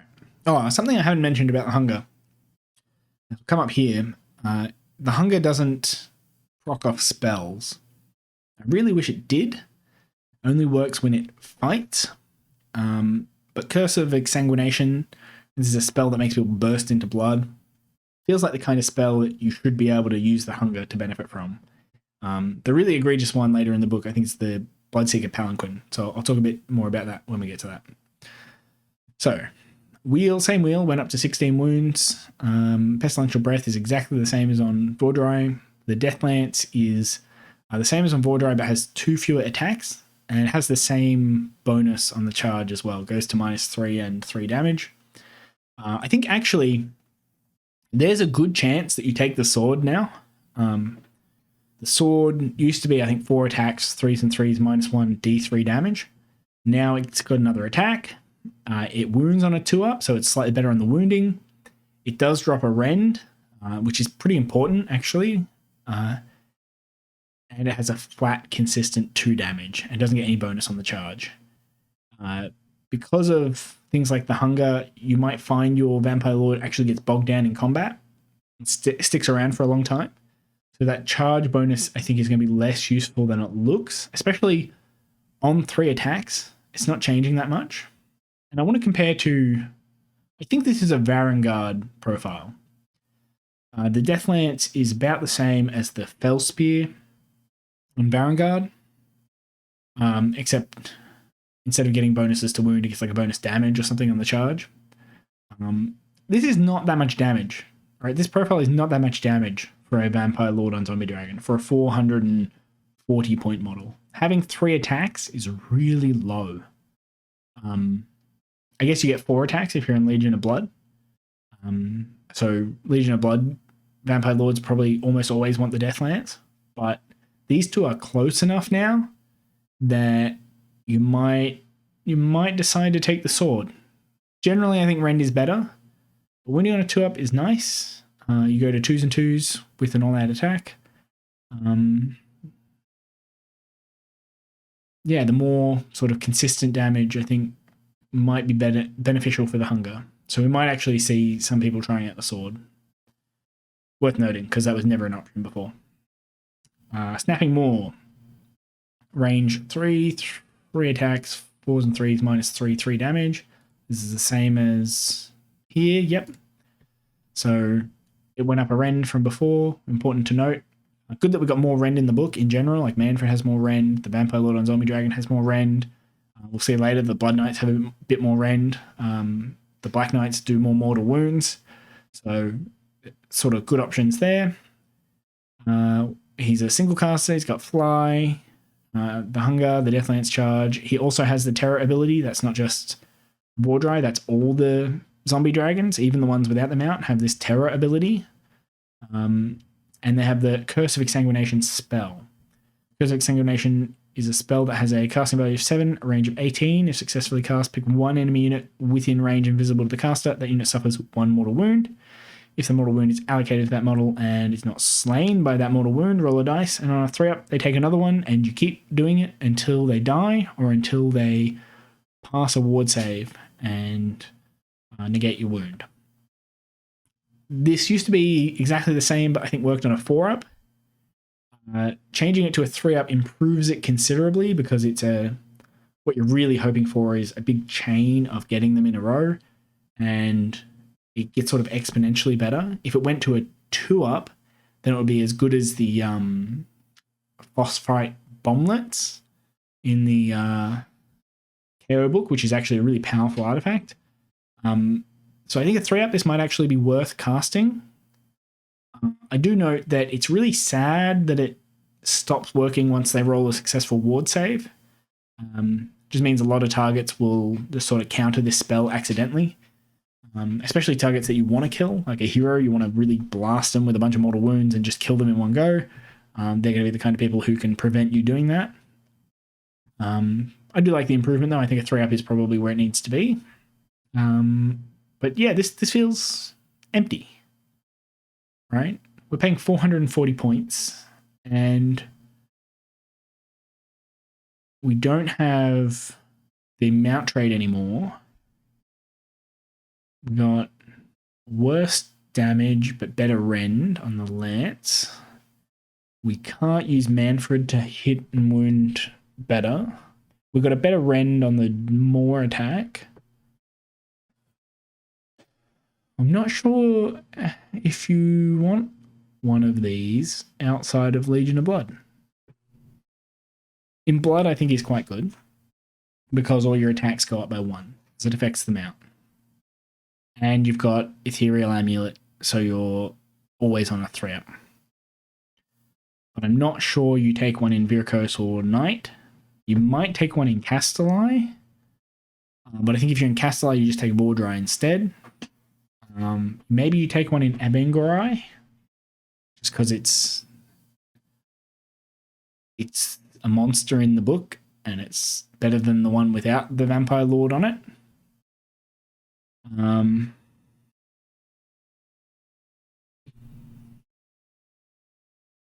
Yeah, we lost Pinions, so it can't move into the 6. It probably just takes Flaming Weapon and puts it on the Soulblight Claws.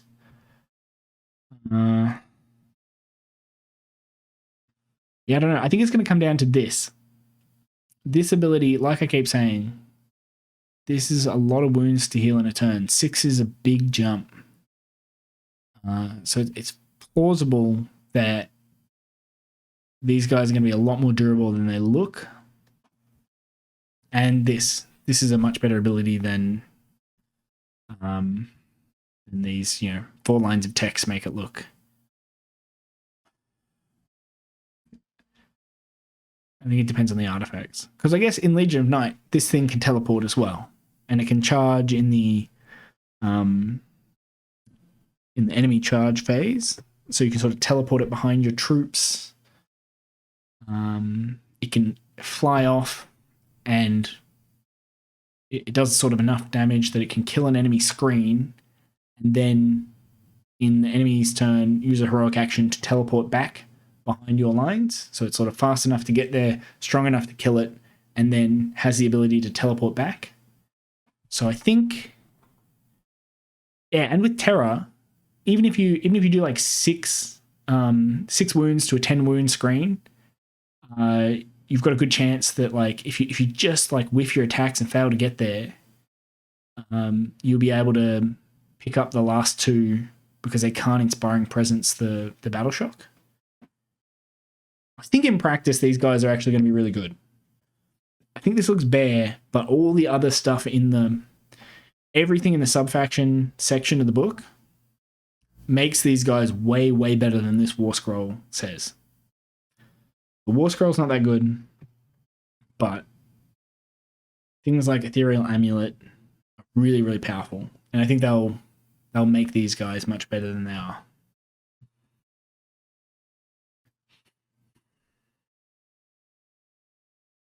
Yeah, that's my bet. Although, having seen this, I do think he fills a very, very similar role to what Mannfred fills. So I'm not sure you're taking both one of these and Mannfred in Legion of Night. Cado Ezechiar. Cado is still 135, I believe. Yep, 135.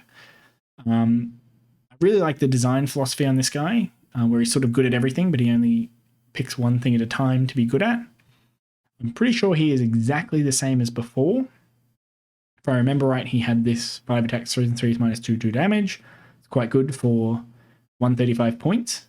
Worth noting, this is the same combat profile, this 5 attacks, 3s minus 2 damage, as the 200 point Demon Prince. Or I guess since a couple of days ago, it's a 175 point Demon Prince. So this is what you're comparing it to. Demon Prince, I think, has like 10 wounds. So this guy only has 6 wounds. Fair's fair. On the other hand, this guy can move 14, can cast spells. He's a wizard. Does heal when he attacks. Can essentially go up to Rend Infinite. He just, once he hits some wounds, he does mortal wounds instead. And he's got a decent spell. I think it's D3 damage. 3 straight against Chaos. I do wish they'd remove this, but this is the good version of it, where like the base version of the spell is good. It works against everything, and then like works a tiny bit better against Chaos specifically. So you can have the flavor thing without being, without making like the unit useless against other things. Doesn't shoehorn it really hard. And you can still heal D3 wounds or return combined wound characteristic of those D3. It's a fine spell. It's like range 18 does D3 mortal wounds. It's like the old Arcane Bolt. You don't feel bad about having it. Yeah, Cado is exactly the same as before. You still can't put a sub-faction keyword on him. So yeah, I guess he's kind of a fun piece, but probably doesn't fit too much into the army. You don't get that synergy. It really depends on the meta. Like, he's not a Galatian champion because he's a unique character. Yeah, I know he's a fun piece. I think he's worth the points if you want him, but often when I'm building lists, I can't find the points to fit him in.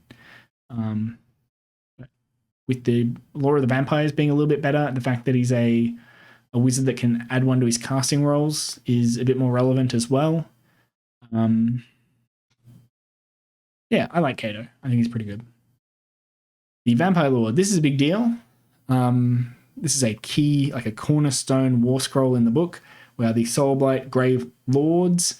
And Soulblight means vampire, so we're really, this is the namesake of the book, right?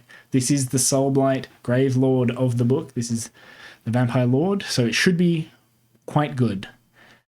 And oh no, what is this? It is still 5 wounds. I thought, hell or high water, there is no way Games Workshop doesn't increase that number to a 6. And there they go, they didn't. It's still 5 wounds. I'm amazed by this decision, but I do think they have made up for it with other changes. So they're only 130 points, which is a good bonus. They used to be 140, I think, so quite an expensive hero. Let me just double check that. Vampire Lord, 130, right? So a bit of a point drop, which is neat. They're still a wizard. They got better spells because the lore spells are a bit better than before. They got an extra attack. So there used to be 4 attacks, 3s and 3s minus 1. I think there used to be D3 damage as well. Can't remember if the stock Vampire Lord changed over in the last Battletome, but there were at least D3 damage back in Legions of Nagash, and they've gone to 2 damage flat with 5 attacks, so that's quite nice. The hunger, they got the better hunger, but they don't have enough wounds to make much use of it. Before they were healing like D3 at the end of combat.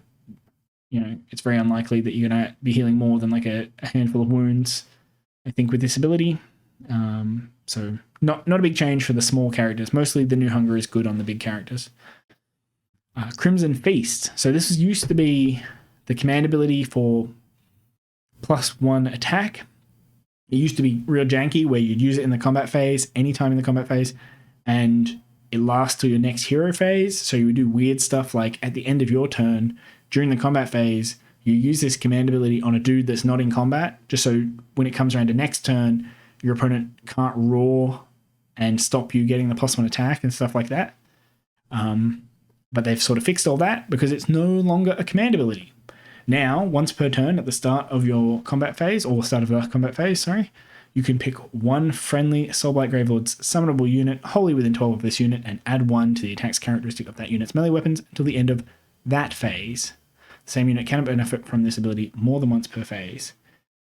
There was a really weird rules problem with this in the past as well, where the command said you couldn't benefit from it more than once per phase, but the sort of FAQ when 3.0 came out said you could ignore that line of text. So technically you could benefit from it multiple times per phase. And because it lasted till the next hero phase, you could like stack it up over multiple turns. They got rid of all that. It's straightforward. It makes a lot of sense now. Just in your turn at the start of the combat phase, you just pick this thing gets +1 attack, this gets +1 attack, this gets +1 attack. Only one for this Vampire Lord, but there's nothing here that stops you from taking 2 or 3 Vampire Lords and all of them using their buff in the same turn. So the big problems before where you'd have a big block of like 60 zombies and your opponent would just roar them and it like halves your damage output. Or you would have 2 combats with 2 Vampire Lords and you want to use +1 attack in both and you can't because it's a command ability. Now, in both cases, you can use the command and, sorry, you can use the +1 attack and you can use a command for like +1 to hit or +1 to save. So this is much better. It's much easier, much more simple. And I think totally makes up for, or maybe not totally, but makes up for not being 6 wounds. I really, really don't like these guys getting sniped. And the 1 wound there makes so much difference. I'm also a bit sad that they don't have a Warscroll spell. I expected them to get a Warscroll spell. It didn't have to be good. Most wizards have one. It's weird these guys don't get one. But, you know, they only have 3 to choose from now, but at least they're like 3 decent ones. I wouldn't feel bad having all 3 of those spells in my list somewhere. I guess maybe Vile Transference is not that good, but Soul Pike and Spirit Gale are fine. I feel happy about having those guys cast them and casting Mystic Shield, and other vampires in the army will probably have a Warscroll spell like Curse of Exsanguination or Wind of Death or something, so it's not so bad. They did keep Fly. I'm a little surprised by that. Very happy about it. It's a nice quality of life thing. Vampires, even though they don't have wings, are sort of supernatural beings. They float around or teleport or whatever it is. They always have some sort of way to move really quickly and dynamically, and I like that represented with being able to fly even though they only move 6 inches. Very sad that other units don't have it. For example, like I don't think Cado here has it. Even though he can move 14, he can't actually fly when he moves 14. And the Virkos vampires, they don't fly. The generic one flies. I guess it's the bats or something. But yeah, really like that that's still in there. Big improvement on Crimson Feast. We'll see in the Wight King. There's another reason why it's good about command abilities. You can stack it with the Wight King. Oh, and here we are. All right.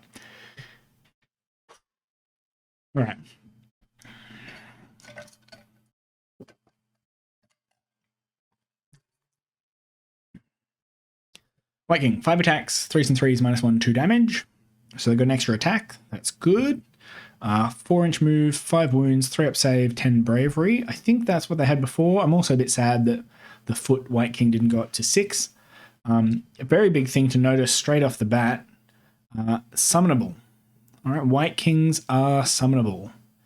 Both of them, I'm pretty sure, are summonable. I don't think the Vampire Lords are, right? Just the Wight Kings. So when you're using your endless Legion's battle trait, or you're using any of your stuff in the game that affects summonable units that also affect Wight Kings. Important to remember they're also Deathrattle. So there's a lot of little stuff like the artifacts that give you and command traits that give you like +1 to your ward save and stuff can be a little bit better on a Wight King because they'll benefit from it themselves. And yeah, this is a really nice change. Having a summonable hero is good for like a couple reasons, but like battle tactics and things like that can really help you just do some fun, tricky little things without making the game unbalanced in any way. Like bringing a hero back is not a huge deal, but just being able to do it is really, really neat, and I'm really happy that they've done it. We'll see. Oh no, this one works in the hero phase, so you can't bring them back and use their ability. That's a bit sad.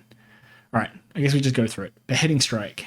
If the unmodified hit roll for an attack with a Baleful Tombblade is 6, that attack causes 2 mortal wounds to the target in addition to any damage that it inflicts. All right, so that's very easy to assume that it's instead of, but it's actually in addition. And with 5 attacks, not bad. That'll come up. You'll do another 2 mortal wounds, makes him a little bit more fighty. He's not exactly a combat legend though, with only 5 attacks and only Ren 1 and only 5 wounds. But that is nice. Keep that in mind. Lord of Shambling Bones. Once per turn, at the start of your hero phase, you can pick 1 friendly Deathrattle Skeletons or Graveguard unit, wholly within 12 of this unit, until your next hero phase. If the unmodified hit roll for an attack made by that unit is a 6, the attack scores 2 hits on the target instead of 1.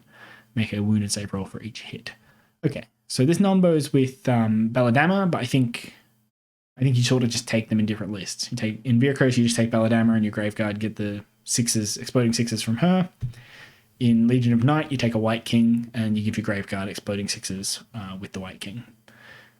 He's not a wizard, so he's the guy in the book that's eligible for Arcane Tome now that it's been changed. You can't put it on wizards, so that's quite nice if you're in a sub-faction where the artifact is not great. Good option for giving something to someone is make this guy a wizard. How many points are we looking at for a Wight King? 135. So this guy is actually more expensive than the Vampire Lord, right? This 6-inch move, flying ass, got the hunger, gives you dudes +1 attack, actually costs less than the Wight King. I guess because he's summonable, because you can bring him back. Exploding 6s is not a bad buff.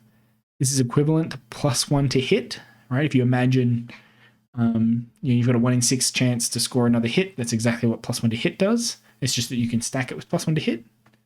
There's nothing that stops you stacking this bonus with the Vampire Lord bonus. So you can give your Graveguard exploding 6s and then in the combat phases give them +1 attack and then also use a command for +1 to hit. So summonable units certainly have a lot of buffs going on, even if they're not getting the same hit and wound buffs from before. It's much easier to get all the other sort of summonable specific buffs working because you don't have to spend command points. You don't have to worry about any of that. It does say specifically Deathrattle Skeletons and Graveguard, so this guy can't buff Black Knights and he can't buff himself, which is unfortunate. But yeah, I think mostly this guy's going to be a power pair. You stick him with the Graveguard unit and they just do a bunch more damage. I really like that he's useful now.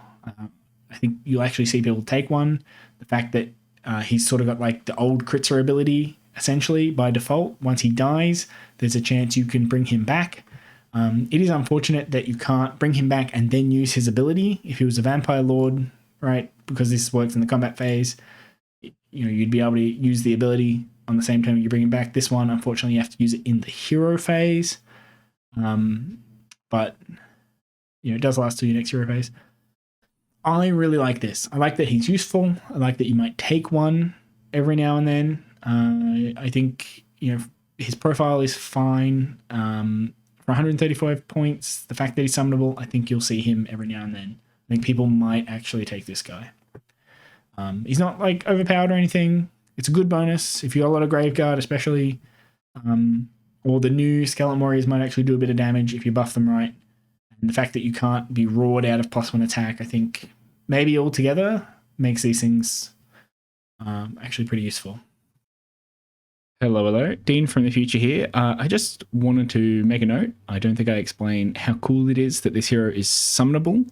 Some of the advantages of being a summonable hero are not just that you can bring this guy back, but also that you can put him in the grave in the first place using the Unquiet Dead. You can also heal him 3 wounds in your hero phase using Deathly Invocation, aside from all the other buffs that he has access to by being a summonable unit. Just want to emphasize how cool it is that we have a summonable hero now, and it sort of makes sense why, even though his buff is not as good as the Vampire Lord, why he is as many points, or if not more points, than the Vampire Lord. So, Wight King on Skeletal Steed. Okay. 12-inch move. This is nice. It used to have a 10-inch move. It's really painful because Black Knights, the unit that it like clearly is a part of, has a 12-inch move. Felt weird sort of putting a Wight King with a bunch of Vampire Lords. Sorry, not Vampire Lords, Blood Knights. They're all heavily armored cavalry, but it's like a skeleton leading vampires feels backwards in the Soulblight book. Vampires are sort of up the hierarchy from skeletons. So nice to see that he got the 12-inch move. Really happy about that. 7 wounds. I think he had 7 before, which is quite good. Still got 3+ save. His Tomb Lance. I think this guy, genuinely, I think he had 3 attacks in the previous edition. It was such a horrible profile. Didn't have any bonuses as well, just 3 attacks. The horse, 2 attacks, 4s and 4s, that's fine. So, you know, fair bit better on the 2 extra attacks is quite good. The King's Charge. After this unit makes a charge move, pick 1 enemy unit within 1. Roll a dice on a 2-up. That enemy unit suffers D3 mortal wounds. Not as good as the Karkadrak one. You can't Tokyo drift your Wight King into a bunch of units and try and hit all of them. But I think this is what he did before. It's fine. It's an okay bonus. It's a bit better now that you move 12. You can aim your missile a bit better. But I think the big thing that you were taking this guy for, and you know, the one guy out there that used to have that green and gold magnificent army that is just Wight Kings and Black Knights. I don't know if you've seen that, but it's absolutely fantastic. Terrible army on the tabletop. This guy is rejoicing. He's jumping for joy. You can reroll charge rolls for friendly Black Knights wholly within 12 of this unit. That's a nice bonus to have on a 170 point unit, I think. Wight King on Skeletal Seed. 160. That's pretty good. Just for free, you get free charge rerolls on the Black Knight. In addition, if friendly Black Knight unit finishes a charge move wholly within 12 of this unit, the effect of its Deathly Charge ability is triggered on a 4+ instead of each 5+. This is really good. We haven't got the Black Knights yet, so I'll cover this when we get there. But just keep this in mind when we get there. This is a very good buff. And again, it's totally free, happens just all the time. I really like the Wight King on Skeletal Steed. It makes me very happy to have one of these. I bought a Start Collecting box. I do have one sitting on my shelf collecting dust because he's a horrible model at the moment. But with this new book, I have, I think, 15 Black Knights, and there is no way they're not seeing the tabletop. These guys are very cool, and they do something very neat.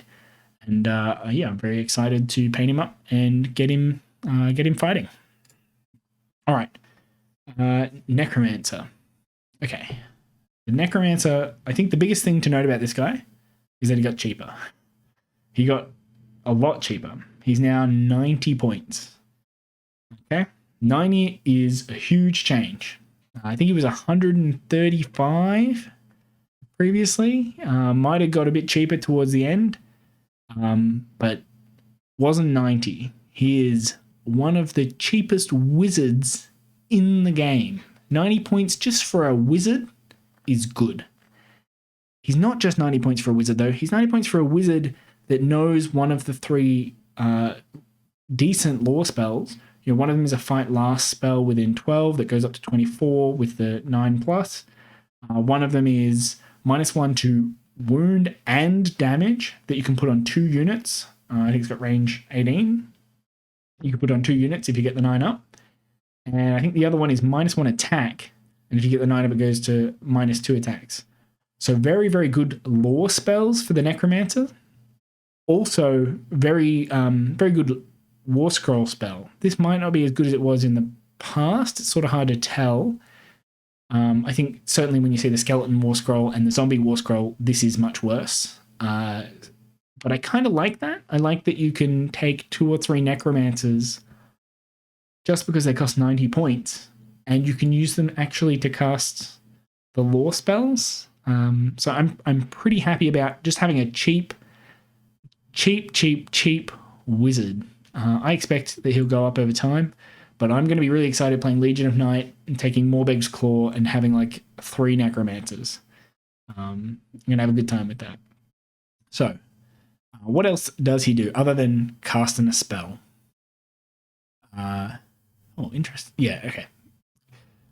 Undead minions. If this unit has been 3 of any summonable units before you allocate a wound, instead of making a ward, roll a dice. On a 4-up, you transfer the wound. So this got a bit worse. It used to be a 3-up save, now it's a 4-up.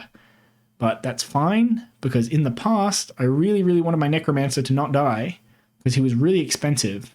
And half the time I'm giving him Arcane Tome and Master of Magic, because I need Van Hels's Stance to go off. It's such a linchpin for the book. So I'm like, oh, he's only got 5 wounds. I need to use undead minions to make him not die. A 3-up is not enough. It needs to be a bloody 1-up. Now, he's 90 points. I don't even care. 4-up's fine, right? Like, he's pretty durable. He's probably not worth your opponent's time to shoot with a 4-up bodyguard save. They might do it anyway because they still kill skeletons. And this is one of those examples.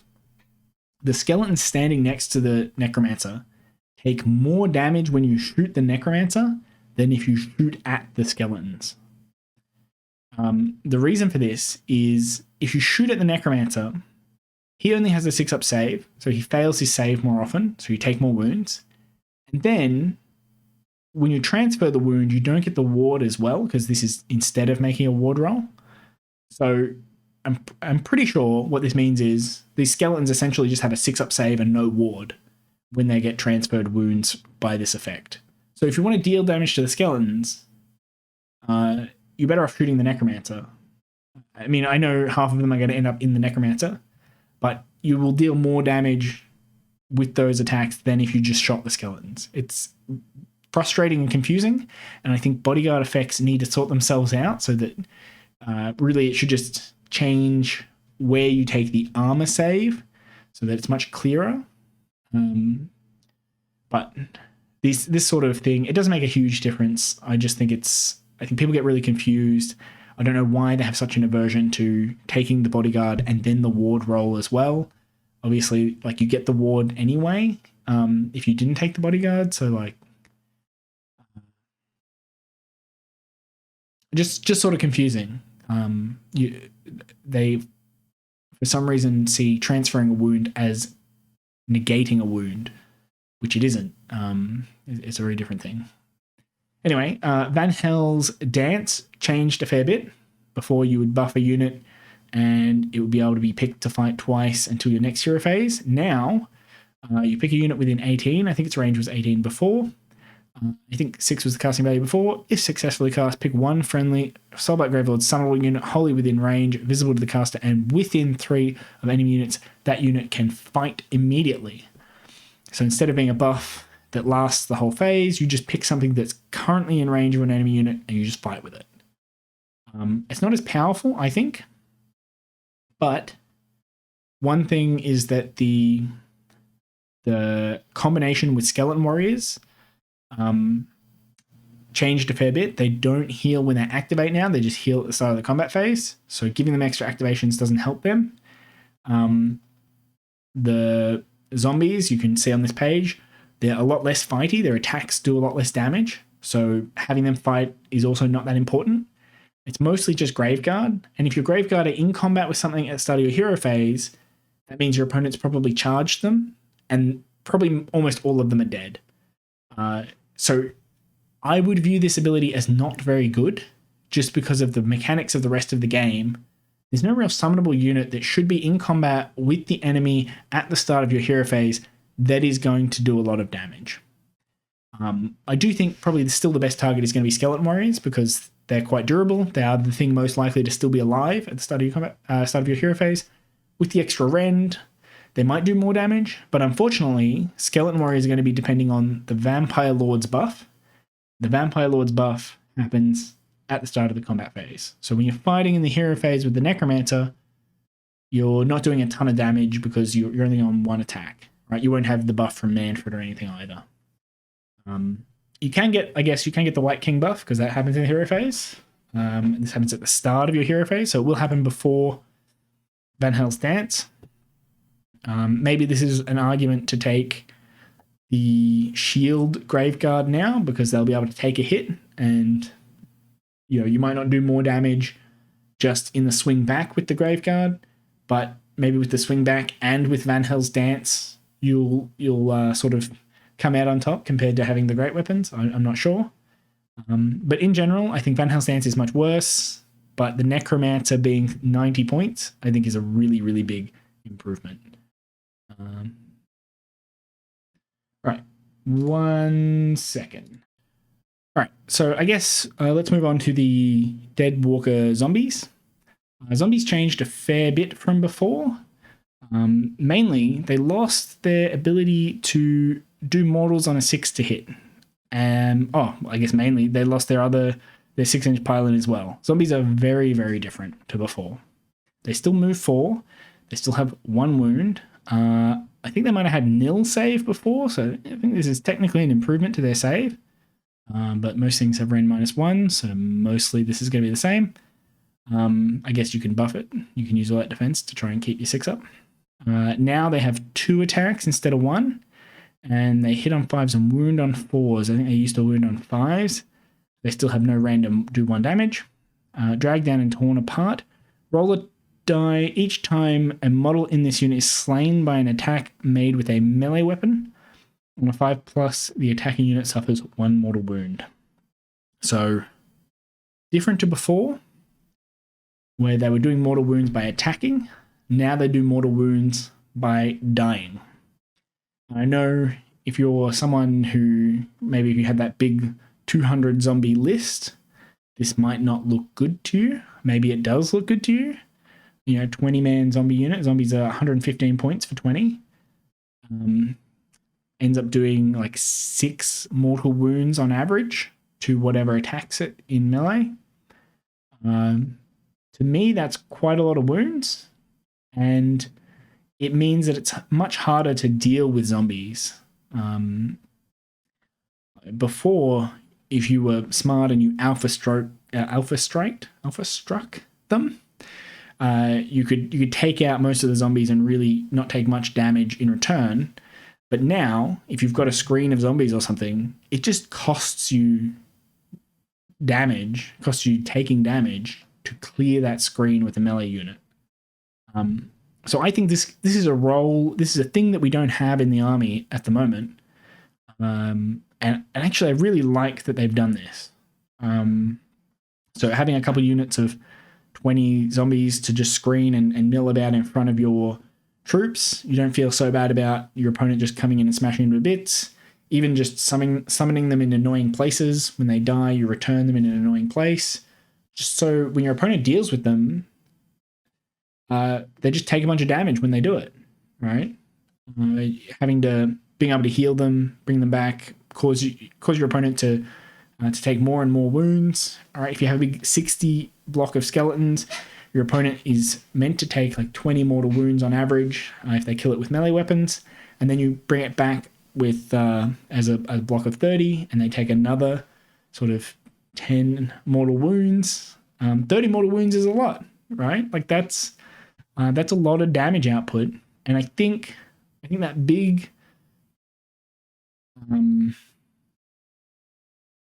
200-man zombie unit, 200-man zombie list might stick around because I think that's a lot of mortal wounds, and I think this actually gives them a much better role than before. Attacks-wise, they do nothing, even though they went to 2 attacks. They don't work well. The Wight King can't buff them. The Vampire Lord can give them 1 extra attack, but this attack profile is rubbish, so it doesn't matter. You can buff this with the corpse cart so that you can do mortal wounds on a 6-2 wound, but that's very different to before. And newly dead, at the end of the combat phase, you can roll a dice for each enemy model that was slain by wounds caused by this unit's attacks in that phase. For each 2+, you can add one Deadwalker zombie model to this unit. This is much worse just because their attacks are much worse. If this procced off this would actually be quite nice. I think that would be more flavorful. That would give you really the feeling of fighting against a zombie horde, where every time you suffer casualties, the enemy grows stronger, and you have to suffer more casualties to take them down, and it sort of ends up being a lot harder to fight zombies than you thought it was going to be. But yeah, this only triggers off the attacks. The attacks are not very good. So a bit of a miss with that, but I do think these guys are really useful, and I'm excited to put them in my army, even though they lost the 6-inch pylon that got moved somewhere else, and they lost the 6s to hit to a mortal. But we've got sort of a compensation thing on the corpse cart. We'll see that in a little bit.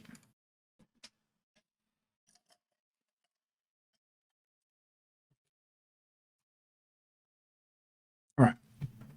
The corpse cart has 6 wounds, 4-inch move, 6-up save, a bunch of rubbish attacks that don't do anything, and you either pick the lodestone or the balefire brazier, just like before. Although I think before it was 2 warscrolls. I think they cost the same points, so it doesn't really matter. Add 1 to casting rolls for Soulblight Gravelords wizards wholly within 12 of friendly units that have an unholy lodestone. It's the same as before. Subtract 1 from casting rolls for enemy wizards within 12 of any friendly units that have a balefire brazier. This used to be 18. In Legions of Nagash, the lodestone was 18 inches and the brazier was 12. In Soulblight, the brazier went to 18 inches and the lodestone was 12, and now they're both 12. I think the correct way to do this is to have a 12-inch range on the lodestone and an 18-inch or higher on the brazier, because getting this 4-inch move thing with 6 wounds and no save to be within 18 of an enemy wizard is very hard to do. Very easy to put it within 12 of your wizards though. So I think the brazier one, much worse than before. Used to do -1 to wound to enemy units within 9. It was a really powerful buff.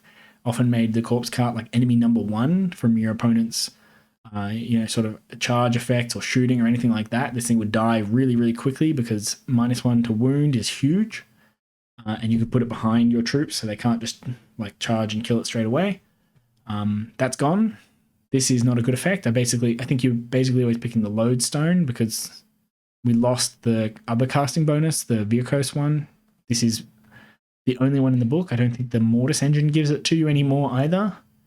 And the Mortis Engine is a more expensive unit in any case. How many points are we paying for a corpse cart? Only 70. I think it was 80 before, and it's only 70 now. I've seen some people talking about this unit is a Deadwalker's unit, and the Vargheists heroic action says you can add D3 models to a unit. I think the fact that it's a single probably means you can't do that, but there is another unit that is not single, that is a Deadwalker unit. We'll get to that a bit later, that you can, rules as written, you can add stuff to, but you're probably not going to be able to once the FAQ comes out.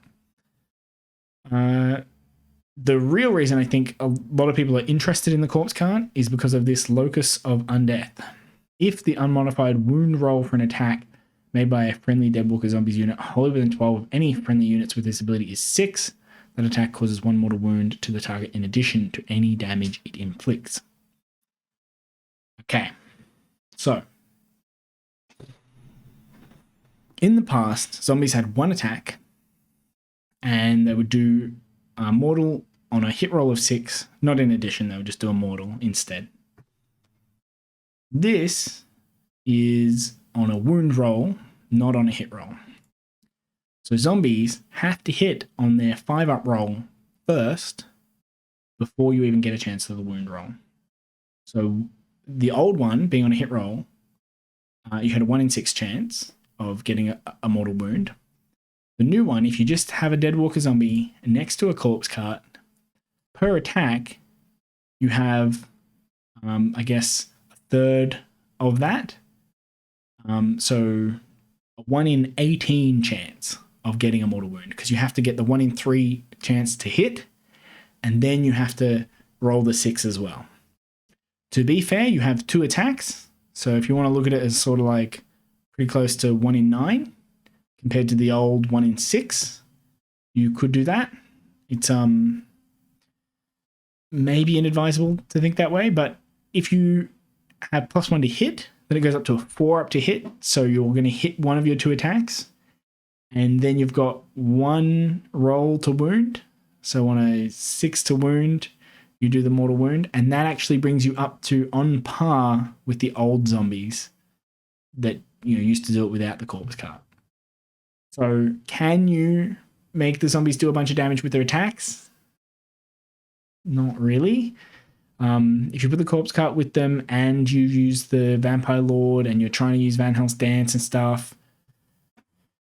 they'll do a little bit of damage with their attacks. I really, really wouldn't count on this profile to do anything, even with the corpse cart. The main problem is that it's 6s to wound and they have a bad hit profile. I guess if you're playing with like Belladamma, it's not a non-bow anymore, so you can get the 6 to hit is 2 hits. You can do the all-out attack, so you're hitting on 4s. You can have the Vampire Lord have 3 attacks instead of 2. Like, you put a lot into it if you want, and it might end up doing some damage, but I think you're throwing good money after bad. You're investing a lot in making the zombies do lots of damage when you could just get some Graveguard and do lots of damage that way. Like, I think the role for these things has fundamentally changed, and you just want to use them to do damage when they die now. You don't want to use them to do damage when they attack. And even things like they had the same problem where when you use Van Hels's Dance, you can't use the zombies' ability. The fact that they don't pile in 6 inches now also means that if you have a big blob of 60, they're not going to get in range. Yeah, just I don't think you want to bother trying that. I do think like this is worth putting near your zombies. If you're buying a corpse cart because you want +1 to cast and because they're only 70 points, if you've got a unit of 40 zombies in your army, you may as well put it near your corpse cart, and you will do a few extra mortal wounds because of it, right? Like it's an okay buff. It's much better than the old buff used to give you +1 to your save on specifically Deadwalker zombies that have a nil save value. So if your opponent has no rend, then you get a 6-up save. That was truly horrible garbage. This ability is actually pretty good. +1 to casting rolls is pretty good. The corpse card is very cheap. It's a bit of a toss-up for me because if I've got 70 points and I want a casting bonus, it's possible I'm just going to pick Cogs. Cogs is only 80 points. So it's a bit tough, but if I already have like 40 or 60 zombies, maybe that's what makes the difference. I take the corpse cart instead of Cogs, and I get my +1 to cast, and my zombies can do a bit of damage. Yeah, I'm not sure how often I'm going to take the corpse cart. I might give it a go. I do have a model for it, but you're definitely not going to see the Balefire Brazier one very often. Whereas before it was quite good. I do think it was weird that it gave you -1 to wound before. I'm kind of glad that's gone. Worth noting, it's not summonable either. You can't return the corpse cart, despite it being mostly a bunch of zombies. I think the main important thing is the Necromancer and the Bell and whatever, and that you can't summon. All right.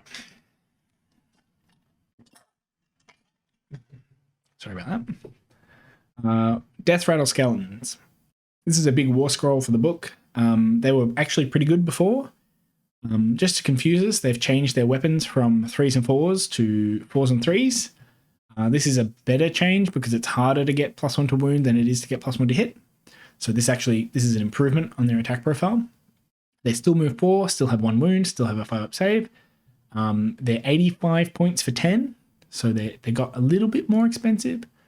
I have a feeling they were 85 or 90 when they were released, and then they went down to 80, so they got can sort of back up. They changed the champion, so he just gets +1 attack. Thank you for doing that. It was always so annoying having to roll the skeleton champion separately just because he had +1 attack and +1 to wound. I'd rather not have the +1 to wound on those 2 attacks and just be able to roll them all at once. They still have the old standard bearer. I'm actually a bit peeved that they kept this. I think this is pointless rolling. Like you have to roll a 1 on your ward roll and then a 6. So there's a 1 in 36 chance that you prevent a wound using the banner.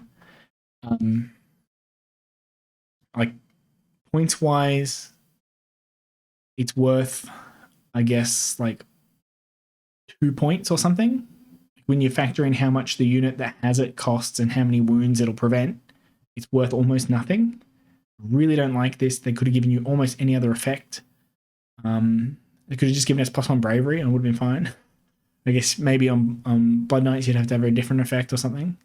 But give us like reroll battle shock checks. That'd be nice. Maybe specifically for Deathrattle Skeletons, just say models that are returned to this unit do not count as slain for the purposes of battle shock checks. That would be really nice, particularly for these guys. So if you lose like 10 guys in the shooting phase and then you get 5 back, you don't count as having lost 10 for battle shock. That would have been a really, really beautiful thing to put on the banner specifically for Deathrattle Skeletons. But I see you didn't take that opportunity and we're left rolling a bunch of extra dice that generally don't do anything. But all right. I guess there is a couple ways now we can improve this ward. So we can get a 5-up ward that does make this ability slightly better. You can get a 5-up ward in Vhordrai and in Legion of Night. So Skeleton Legion, this changed a bit. At the start of the combat phase, roll a dice for each slain model from this unit. On a 4-up, you can return 1 slain model to this unit. So essentially, we get a 4-up rally at the start of every combat phase for free. That's actually very powerful. It now works against shooting. It didn't used to work against shooting. It works against, like, it works even if you're not in combat. So you used to have to activate for this to work. This just works. So if your skeletons take some damage and then your Vhordrai comes over and kills whatever was fighting them, they just spend the rest of the game recouping their numbers until they're back at full health. It works for all the slain models, so you just take the difference between the starting maximum unit size and how many there currently are. This was a big problem before. I'll just give you an example of a turn and all the accounting that you're doing beforehand. So let's say you lose, you're in the shooting phase, you lose 3 models to shooting. And then you go to combat and somebody attacks you and you lose another 3 models. And then you activate the skeletons and you roll 3 dice because you lost 3 in the combat phase and you bring 1 back. So there's sort of 2 casualties from the combat phase now and 3 from the shooting and 1 that you've healed in the combat phase. And then you attack with the skeletons. Something else attacks your skeletons. You lose another like 5, let's say. So now you've lost 8 in the combat phase, but you've returned 1, and there were still 3 from earlier in the shooting phase. So now it's your turn. You have to remember you roll 8 dice. Oh, because you used Vanhel's Dance, you're doing this twice. You roll 8 dice because you've lost 8 in the combat phase, even though you've lost 11 total. You've got 11 models sitting on the side. You have to remember that 3 of those were from the shooting phase. You actually don't have 11 on the side. Sorry, you only have 10 on the side because you've already returned 1. You roll your 4-ups for your, what was it, 8? We got 8 skeletons going back. So you maybe get 3 more back. And then you go to battle shock. How many casualties did I lose this turn? And it's like, I think it's 11. But the number of models you have in front of you, how many is that? I think you got 3 back. So I think there's 8 there total, but 3 of them were from the shooting phase. So none of the other things really help you. None of the numbers you have help you reverse engineer how many you lost in which phase. I'm hoping that explanation just sounded like a confusing mess of numbers for you, because that is the thought process your brain goes through when it is trying to keep track of all of these different numbers. I just resorted to putting dials on trackers. So the fact that you have to keep track of all that stuff is really infuriating. There's still a little bit of that.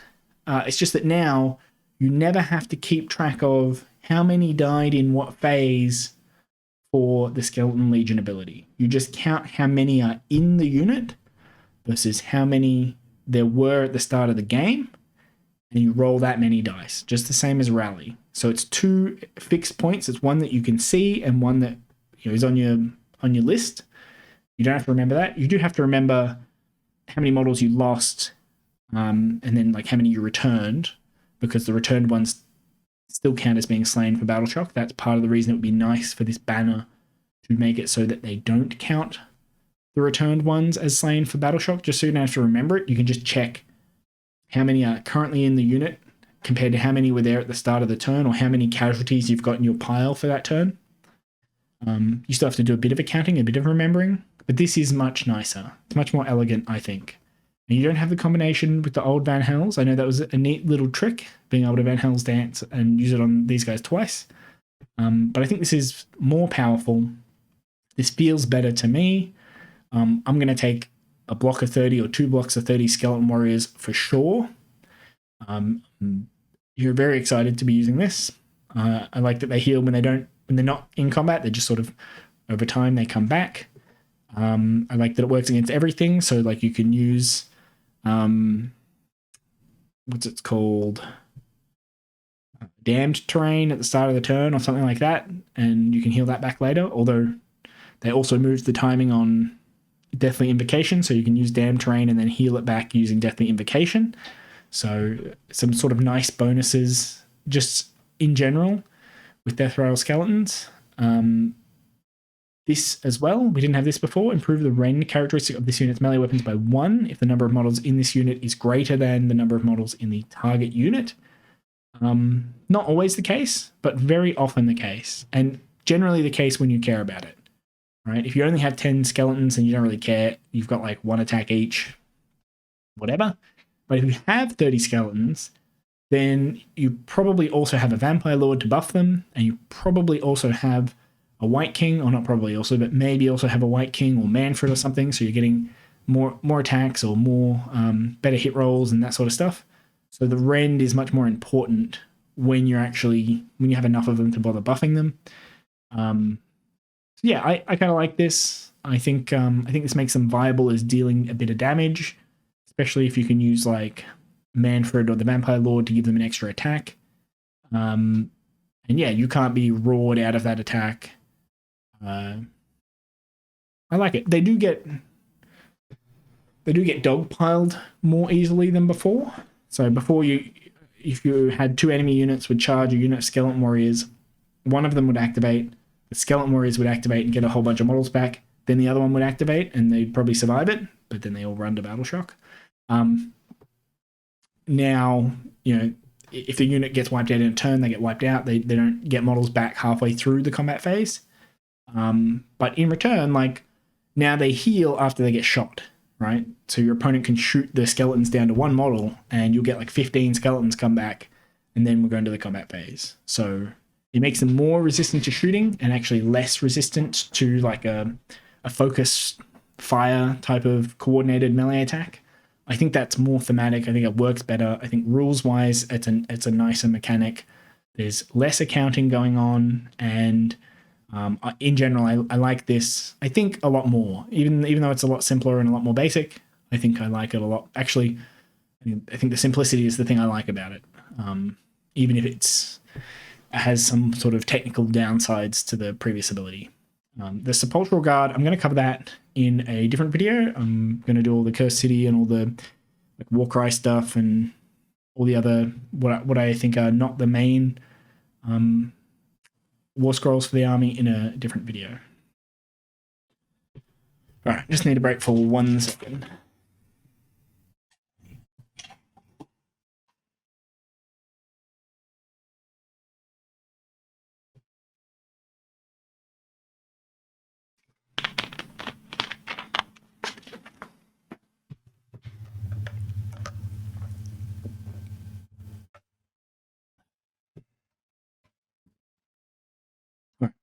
Direwolves. Direwolves are very similar.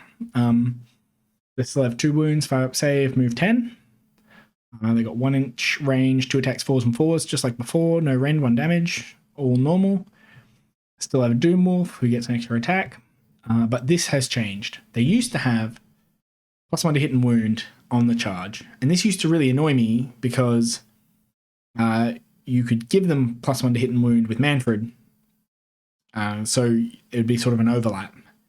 And I have a feeling there was a similar non-bow in Vhordrai. Just the fact that they gave themselves the bonus to hit and wound meant you couldn't further buff them. So they were never good enough to do a bunch of damage. But that's kind of what their Warscrolls said they would do. Like they had a better charge. I like this a lot better. Their role is clearer. Right? Before they had this, like, they're meant to be a screen, but for some reason they have an improved damage characteristic, a bit like the Raptorix in the Slaves to Darkness book. It's just kind of weird that it does that, but they've replaced it with something much more useful. This is the 6-inch pile-in. You used to be able to get Direwolves to 6-inch pile-in with Belladamma's command ability. She lost that. I didn't mention that with Belladamma, but honestly, I've never used it on her ever. I played with her a fair bit, and it just doesn't come up. You don't want to spend that command ability in the hero phase for your Direwolf to maybe pile in 6 in the movement phase, in the combat phase, especially because, that's the Nombo. Sorry, that's the Nombo. In Vhordrai, yeah, if you took Belladamma and Direwolves, you could make them pile in 6, so you could be outside of 3 but within 6 and then pile into combat. But they got +1 to hit and wound on the charge, so you wanted to charge with them anyway. So it kind of didn't work with itself as a anti-synergy. But they got rid of that. Now they always just pile in 6 inches. I like this for this unit. I did like it on the zombies as well. I thought it gave you that overwhelming horde type of feeling. Once they got in combat, the zombies really encircled you. But sort of catching people by being outside of 3 and getting to within, getting to pile in from outside of 3, I think was a bit weird. Maybe if they made just the zombies like they just have 3 inches extra pile in, but not the good version of it where they can pile in even if they're further than 3. Anyway, the Direwolves have the good version. This is quite good for them. They're very fast moving units, so they can make use of this much more easily. They can move a full 16 if you run them, and then pile in 6. They're very good at tying things up, like tying shooting units up. You can get into range of them without Unleash Hell getting shot at you, and then next turn that unit has to either retreat or it has to shoot at the Direwolves. So I think that's a very useful thing for Direwolves.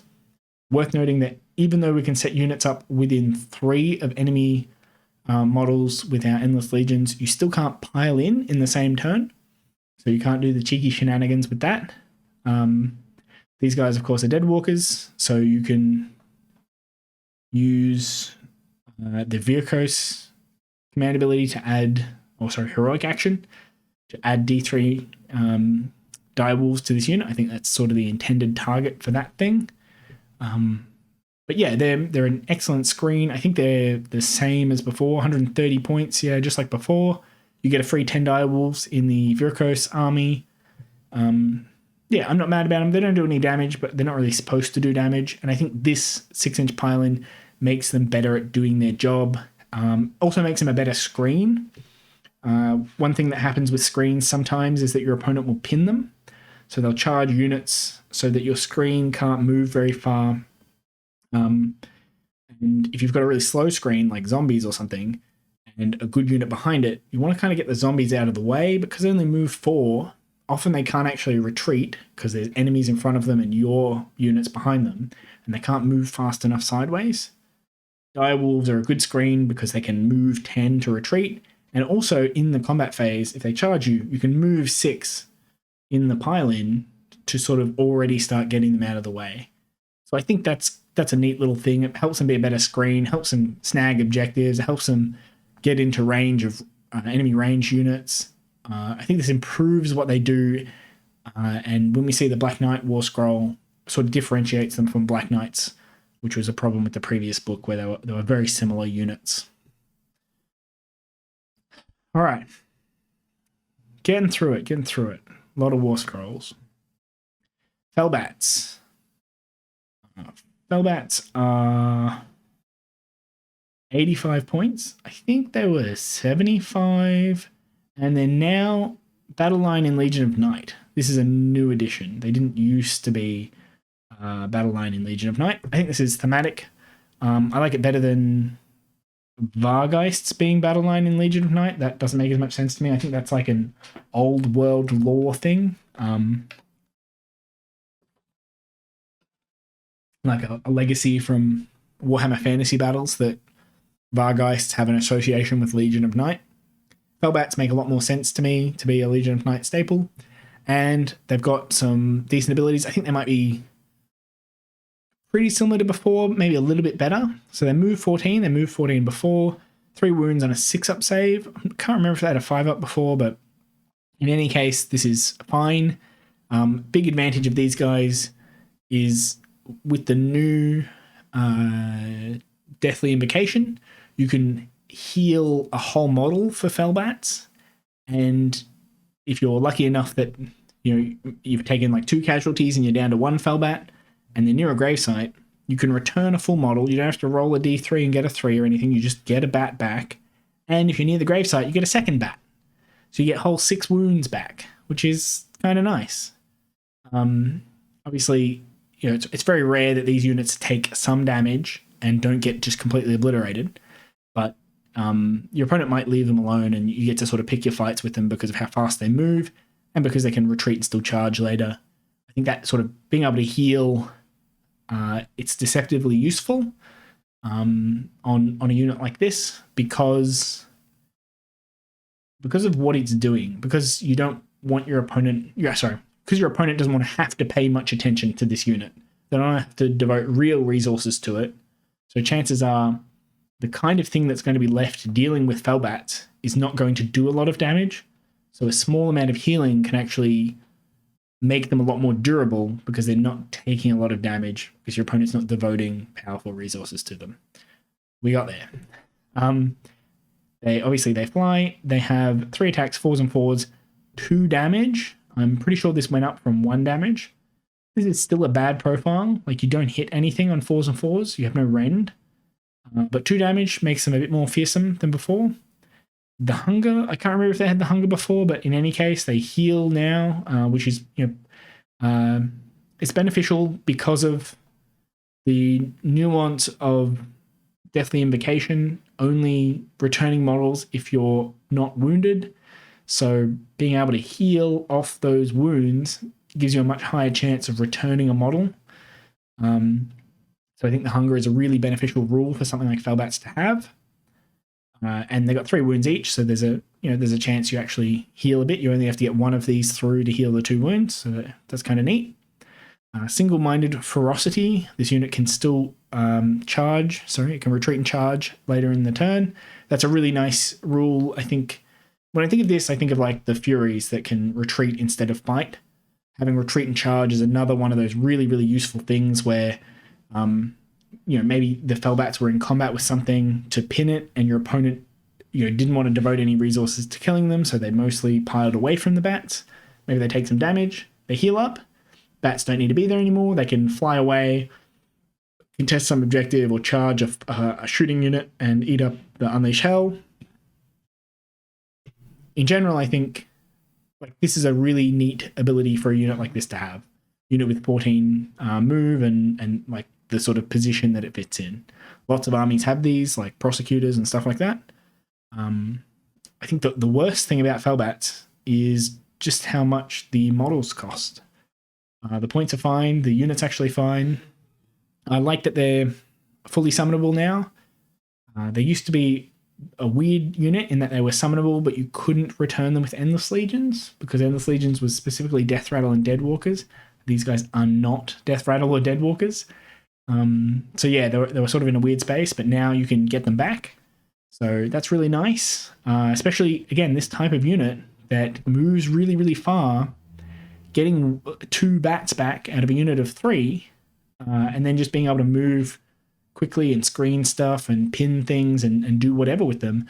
I think Felbats are actually a really neat unit and find yourself some 3D printed proxies or something, because boy, they are expensive for how many points they are in game, and the models they're not like characters and stuff. They I don't know why this box is so expensive.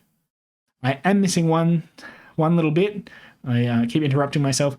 In addition, at the end of any phase, if any models were slain by wounds caused by this unit's attacks in that phase, add 1 to the attacks characteristic of this unit's elongated fangs for the rest of the battle. That's a really small bonus. Obviously, they already have 3 attacks. The big problem is that they have bad hit and wound profile. It's not a bad thing. Like, they just tacked it on. It's bonus.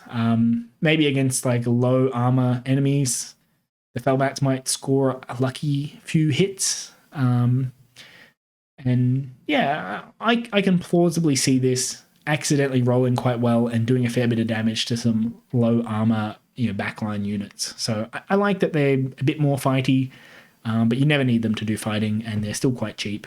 So the fact that they're battle line also makes them a lot easier to include. In the past, I would take units of like 10 skeletons, which are also 85 points, just to fill battle line slots, and because you can summon them out of graves.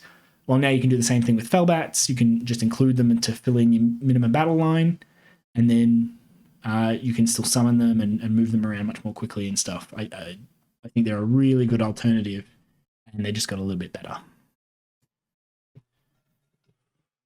All right.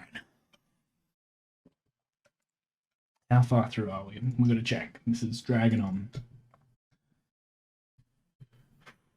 We got about 7 more to go, but the ones toward the end should go quicker. We've got this and the next one where we have good Warscrolls. All right, Black Knights. 12-inch move, just like before. I'm really happy they kept that. They could have easily made that a 10, but they kept it as 12, 2 wounds each, 5 up save.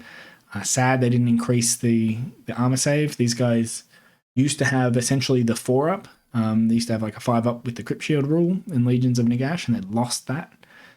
But that's okay.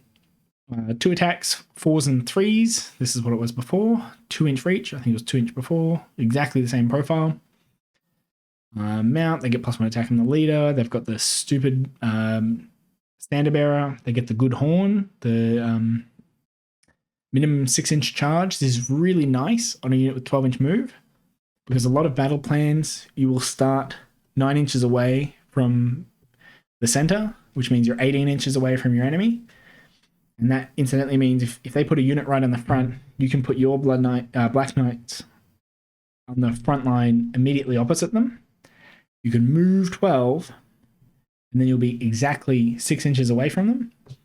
So if you get the minimum 6 charge, you'll be within half an inch. So you can guarantee that sort of charge, especially if they have 2 units on the front. That stops them sort of redeploying one of them away and stopping your charge. So, they put 2 units right on the front of the battlefield. You can put your Black Knights directly opposite them, and then turn 1, you can get in range to charge both of them, even if they redeploy one away. And then you can get your guaranteed 6-inch charge. Very, very useful strategy. Works really well in Legion of Night at the moment, because you get +1 to their save. Even though they're not very fighty, they don't do a lot of damage. Will work slightly better because you can get +1 to your save and your ward save in Legion of Night. I think probably not worth bringing up a Vampire Lord to give them an extra attack. Their attacks profile is not great. Now you're going to do a lot more damage with Deathly Charge. So, Deathly Charge. After this unit makes a charge move, you can pick 1 enemy unit within 1 inch of this unit. If you do so, roll 2 dice for each model in this unit. For each 5+, the target suffers 1 mortal wound. Okay, so the weird thing, the one that you're going to miss, is that it's 2 dice for each Black Knight, not just 1. It's pretty confusing, but the reason they've done this is because if you remember back to the Wight King on Skeletal Steed, he improves the roll to a 4-up. So if they just did 1 die on a 4-up and then he improved it to a 3-up, the amount of improvement you got from having a Wight King would be much smaller. the fact that you're rolling 2 dice and then you get sort of +1 to 2 dice rolls instead of +1 to just 1 dice roll. I guess they could have given you +2 to the... doesn't matter. This ends up doing a fair bit of damage. If you have 15 Black Knights, then on average you do...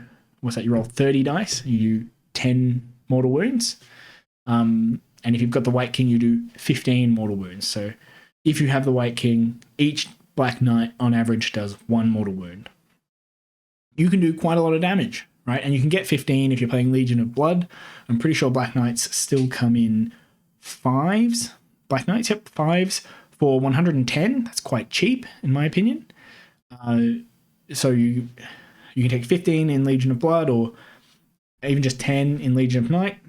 And yeah, you roll 20 dice. If you got the Wight King, it's 10 mortal wounds. And when they die, they can come back and you can get another 5 mortal wounds out of them, or I guess it goes down a little bit if you're losing your Wight King as well, but you can get your Wight King back too. So in general, I think Black Knights have one of the biggest glow-ups in the book. They're much, much better than they were before, mostly because it matters what the unit size is, and they went from doing like D3 mortals on a 3-up or 2-up to doing essentially 1 mortal wound each, with the Wight King around. Much, much, much better than before. Much more interesting, especially for taking a bigger unit.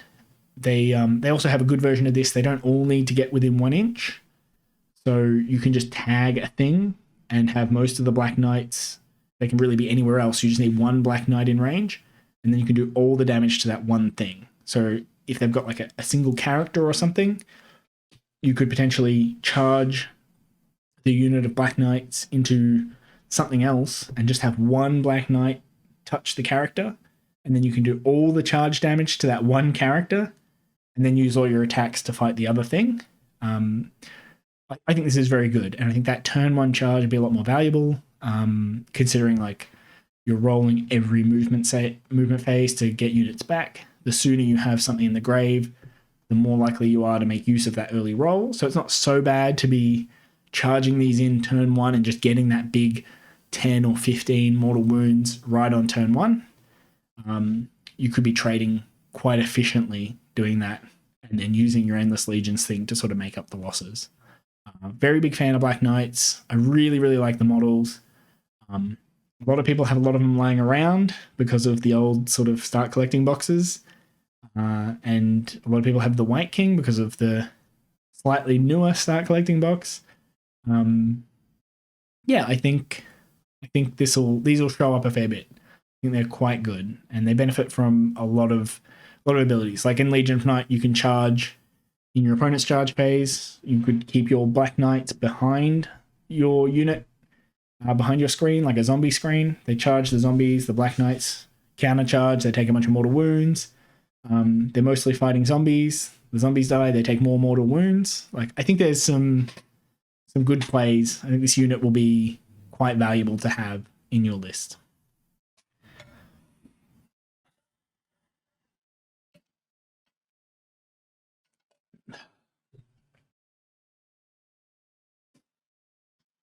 Yeah, worth noting that they're not very fighty. Just while I'm here, they're still not great to buff. Even if you use like the Vampire Lord for +1 attack and the Wight King for... well, you can't use the Foot Wight King. So yeah, they're still not doing a lot, and they lost access to like...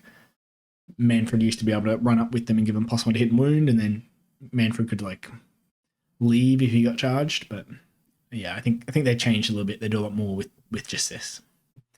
All right, enough of them. Let's move on to the Graveguard. All right. 4-inch move, 1 wound, 5-up save, 10 bravery, just like before. Their white blades are 2 attacks, 3s and 3s, -1, 1 damage. This actually got worse. Nobody took the white blades before, but they used to be 3s and 2s. Now they're 3s and 3s, so they actually got worse than before. The Great White Blade, on the other hand, 2 attacks, 4s and 3s, -1, 2 damage. Used to be 3s and 4s, now it's 4s and 3s. In most cases, this is an improvement.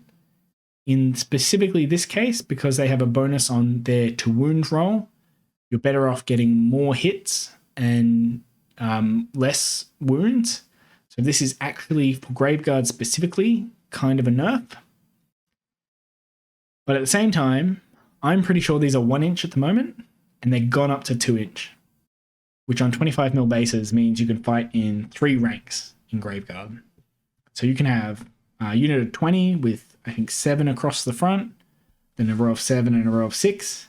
And plausibly, every one of those dudes can fight in that formation. A lot of damage in a very small block. So the fact they got rid of they like worsened the White Blade by 1, and they improved the range of the Great White Blade. I don't see people taking the sword and board very often. So shields now do what they should have done in the previous edition. They give you a 4-up save characteristic instead of doing the +1 to your armor save. I think if they had done this in the previous edition and you got to keep the +1 and the Great White Blade was a 1 inch range thing, then you might have seen people take the sword and board. But nobody is going to take it with this setup. I think they've missed again, but well, I mean, mine are built with great weapons. I'm happy about it. I'm sorry if yours are built with the sword and shield. At least the healing is a bit better. And, you know, maybe they'll be alive to do some Van Hell's Dance. Who knows? They get a champion who gets another attack. They got the stupid banner. They got the good horn. And cursed weapons. If the unmodified wound roll for an attack made with a melee weapon by this unit is a 6, the attack causes 1 mortal wound in addition to any damage. This is exactly the same as it was before. I think these guys are really good. I'm pretty sure they're exactly the same. 140 points for 10. They are battle line if the general is a Wight King, just as before, except now you don't feel as horrible about taking a Wight King because Black Knights are quite good. So you might be taking him as a general because he's got 7 wounds and he moves 12 and you're taking a bunch of Black Knights. Or you might take your Foot Wight King as a general because you want your Graveguard to be battle line and he can hang out with the Graveguard and give them 6s to hit, cause 2 hits, which is quite a good buff for this unit. You know, these still work really well with Mannfred because Mannfred gives summonable units +1 attack. They work really well in Virkos because you can improve their armor save. I think, not their armor save, so you can improve their ward save. I feel like they have some other synergy, like Belladamma gives them 6s to hit or exploding hit, so you don't need the Wight King. Radukar gives them +1 attack. I think these are still excellent units. They were good before. They're good again. I'm really hanging out to use these in Legion of Night. I think being able to charge in the enemy's charge phase is going to make these things a lot scarier.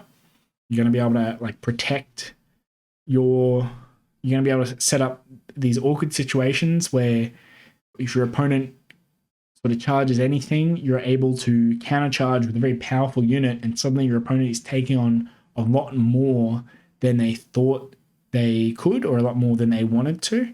So I think, I think maybe Legion of Night's going to be the spot for them, but they get a lot of good buffs from a lot of different factions. They're the main thing that benefits from the Vampire Lord buff. If you look at all the other summonable units, the Fellbats don't do a lot of damage, the Direwolves don't do a lot of damage, the Zombies don't do a lot of damage, Black Knights. It's really only Graveguard that make use of all those like summonable only buffs for extra attacks and extra damage. And maybe Skeleton Warriors with the Rend, but Skeleton Warriors only have 1 attack base, so I really think these are sort of essential to have at least like 20 of them in your army. It's very, very hard to get by without Graveguard. Although the other thing in our army that does damage did, in my opinion, get better. And that thing is Blood Knights. All right. Let's look at the changes. We got the same movement, wounds, save, and bravery. We got an extra range on their attacks. This is actually exceptional because their base size is, I think it's 42 across, which is less than 2 inches. So a sideways Blood Knight is less than 2 inches wide, which means if you put if you have a unit of 10 Blood Knights, you can have 3 that are sideways in the front row and 7 that are sort of the normal orientation in the back row, and they'll all be in range with their lancers. Okay, so you can sort of fight effectively in 2 ranks where you couldn't before. The footprint's kind of big, but not horribly big. You have to have sort of room for 7 models across, which it's a bit hard to do, but not impossible to do.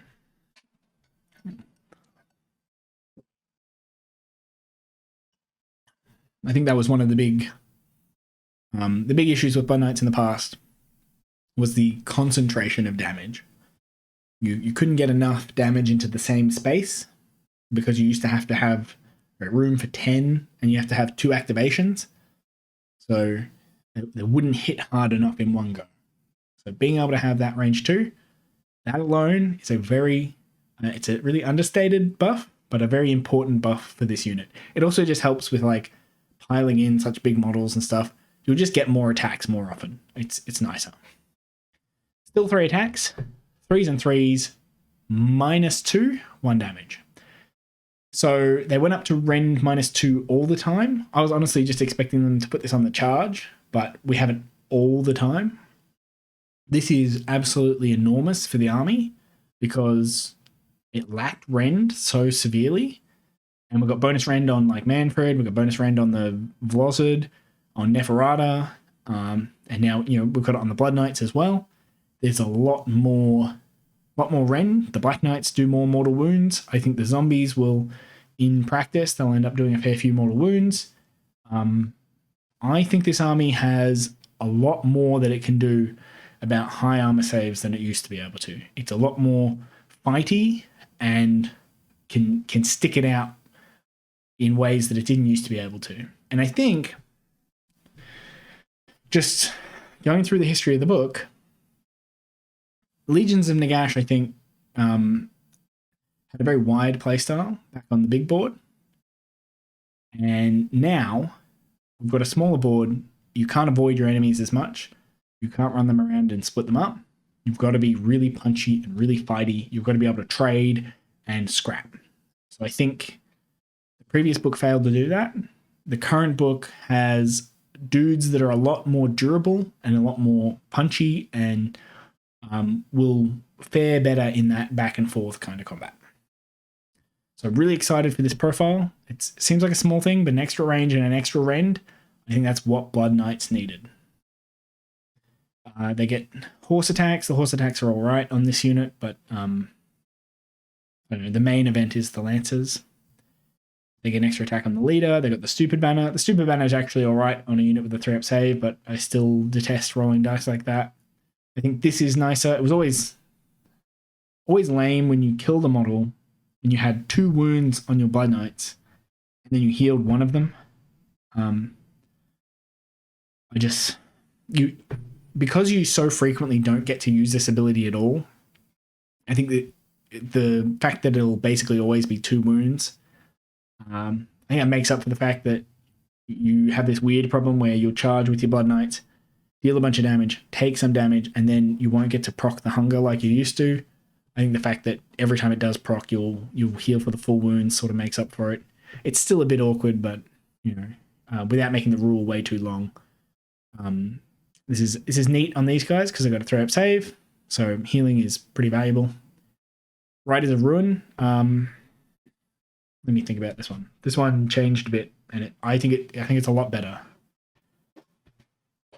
Actually, I think I have. I'm just going to find a copy of the old text because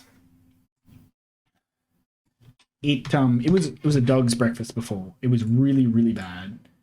Well,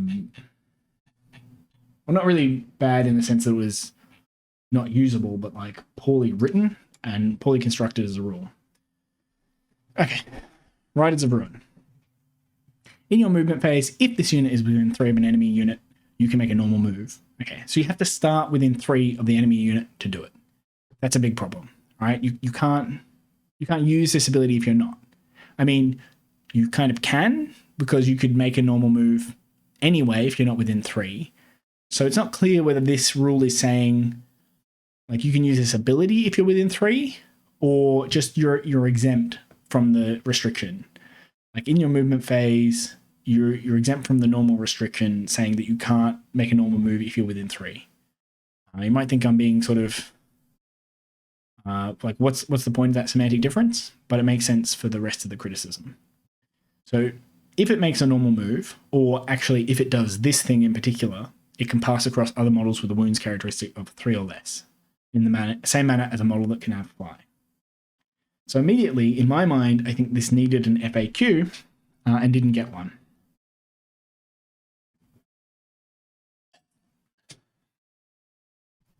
So, if it does so, when it says if it does so, does it mean if it makes a normal move? Or does this mean if it makes a normal move as a result of being within 3 of an enemy unit? Because it can make a normal move even when it's not within 3. Right?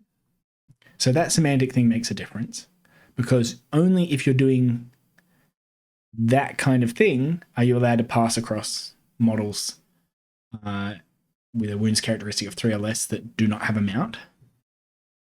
And then, after this unit has made a normal move, roll a dice for each enemy unit that has any models passed across by this unit. On a 2-up, that enemy unit suffers D3 mortal wounds. So, this caused an issue where if you levitate the Blood Knights and you're just moving around, if you move over an enemy unit, let's say you start outside of 3 and you move over an enemy unit, do you proc this ability? Because, I mean, if it said, in addition, after this unit has made a normal move, roll a dice for each enemy unit that has models pass over it, then it would be really clear. If it just said, in addition, then it's like, well, there's 2 parts to this rule, and the second part will proc no matter what lets you move over them. So if you make your Blood Knights flying, then you can proc this by flying over them. But people have interpreted this as like you only get the mortal wounds if you use this ability. And you can only use this ability if you start within 3 of an enemy. It's like, it makes a lot of sense if you're trying to go by intention, but the way it's written is not clear, right? So for example, there's another trap people got hung up on. This says, this sentence is disconnected from this sentence. So in your movement phase, if you're within 3 of an enemy, you can make a normal move. So your enemy doesn't have to have a wounds characteristic of 3 or less and no mount for you to be able to make the normal move.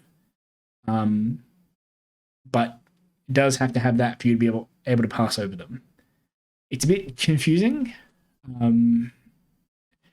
Like in the past, you would have an enemy that's got a mount, but you can retreat away from them, but you can't move over them.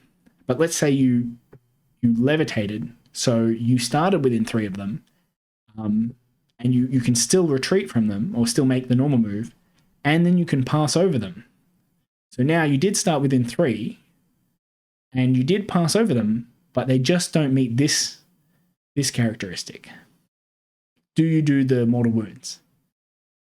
And I would say yes. I would say that's a very clear case of a yes, right? Because you've fulfilled all the requirements. But again, no FAQ. Really, really edge case, I understand. But the main important one was just, can you pass over things if you make a normal move that doesn't start within 3 of the enemy? And I actually feel very vindicated. Not that I ever played them like this, but that I always thought this is how they should work.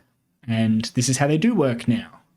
Models in this unit can pass across other models with a wounds characteristic of 3 or less in the same manner as a model that can fly. They can move, they can start the movement 3 away and move over them. They could do a retreat and move over them. They can do a charge move and move over them. They can do a pile in and move over them.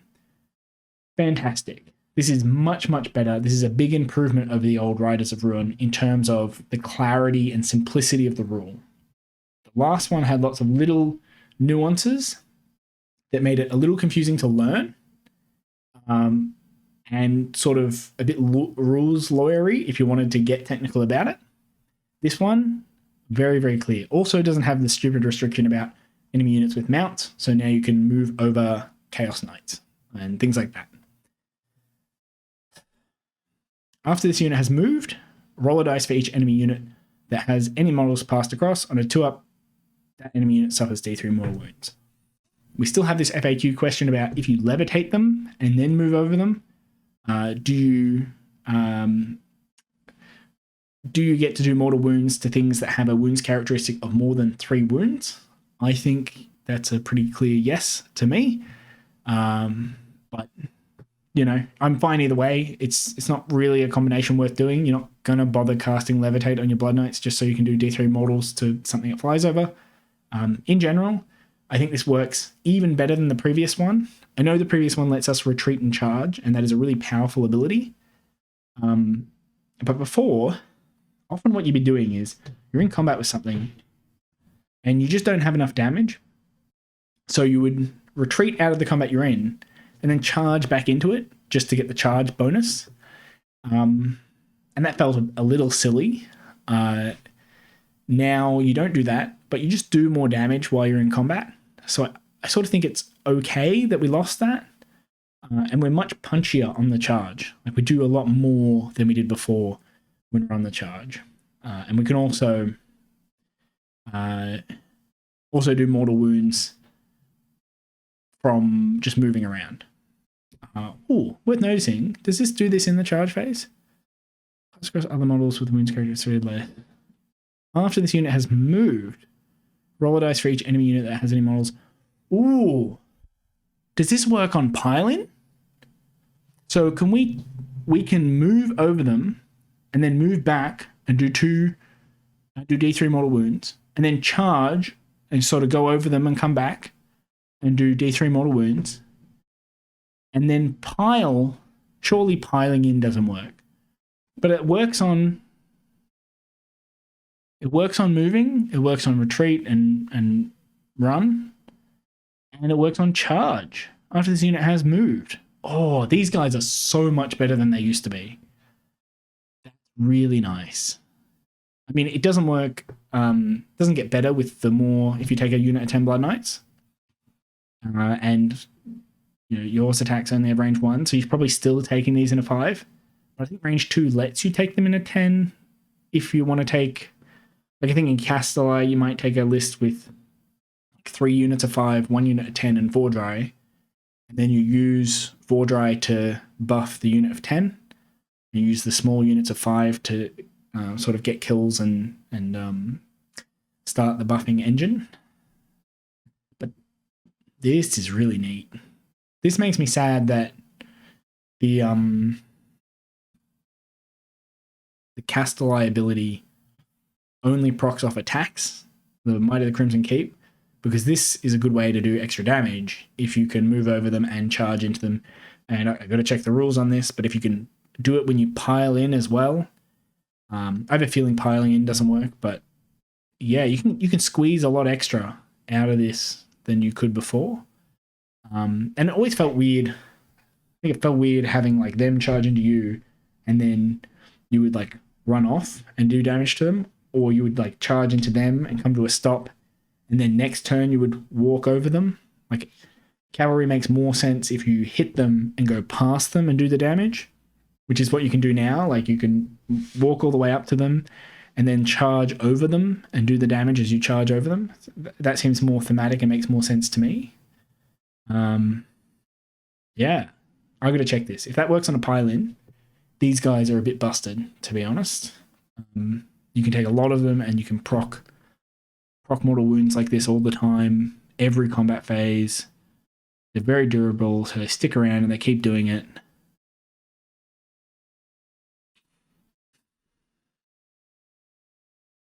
These are good. They went up to 230. I think it's worth it. I think these got a lot better. Even though we lost retreat and charge is quite good, I think I prefer this rule any day. We still get +1 damage on the charge, and we still got an improved rend, which the unit desperately needed. So yeah, I think giving up retreat and charge is well worth what we got in return, and even things like again, I keep thinking about that Legion of Night thing. We're going to be able to charge in their charge phase with things like Blood Knights and get this bonus. In Vhordrai, you're going to be able to have like a Blood Knight unit charge in with a hero and have the hero make the Blood Knights fight first, essentially. In Castelli, they're going to get bonuses. I actually think Legion of Blood, strangely, they don't get anything from being in Legion of Blood. It's really all about the vampire heroes. But yeah, lots of good homes for Blood Knights. Really excited to give them a go. All right. Almost there. Vargheists. Vargheists went back to 155. I think they were 155 when the old Soulblight book came out, and then they slowly got dropped to 140. And I was just about thinking these guys are viable at 140, and then they put them back up. These are exactly the same as before, 12-inch move, 4 wounds. I was hoping they'd go to 5 just so they count as 2 on objectives, but I think 4 makes sense for the unit. They have 3 attacks, 3s and 3s, -1, 2 damage. They're vampires. They finally have the hunger. They were a weird exception for being like vampires that didn't have the hunger. Hunger is obviously quite good if you have 4 wounds. Not as good having a 5-up save, but you can heal a fair bit. Having this version of the hunger is obviously very nice because before you would have 3 wounds on you and then you would heal 1 on your D3 and feel horrible about it. These guys do enough damage that it's very likely you'll do 3 wounds a turn and heal back as much as they can heal. They work in Castelli. They get the vampire bonus there. There's a lot more ways to fight first. A big problem with these guys is that they're squishy, so being able to use those activation wars type things like the Vhordrai fighting at the same time or that sort of thing is beneficial for these, or using the spell to make your opponent fight last and to create an opening to bring like units of Vargheist in. I guess the other issue for them is they're big base 1-inch reach guys, so you have to have them in units of 3. And a unit of 3 is not enough to take out a whole enemy unit by itself. So you really need something like that Necromancer spell to make them fight last. And then you can get in there with a couple different units, including a Vargheist unit.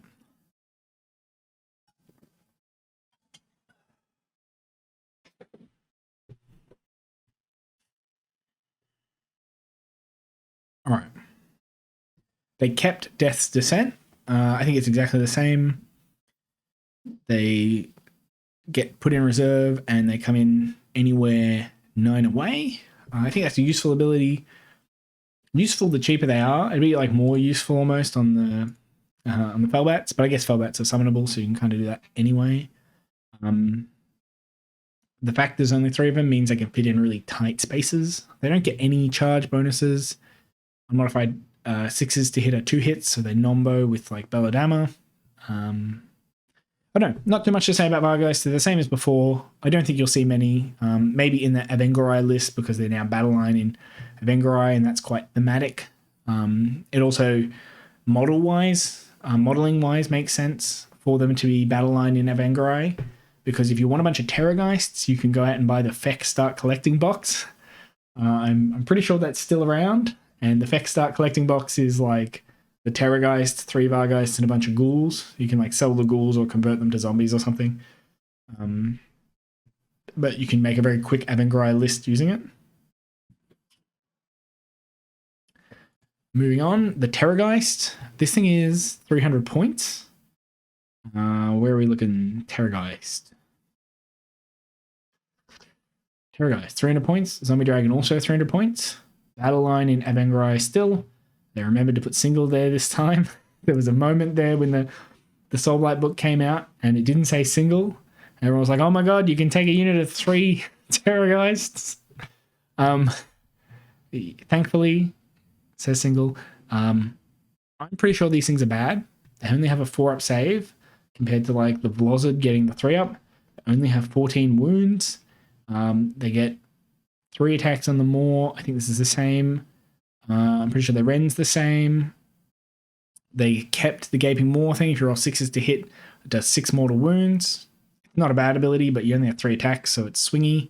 The range on the Death Shriek is 10, which is just high enough for it to arrive from reserve, but this is something you might have done in the old Legion of Night, where you could put any unit in reserve and come on the board edge. But come to think of it, you can't do that anymore. You can only bring on summonable units.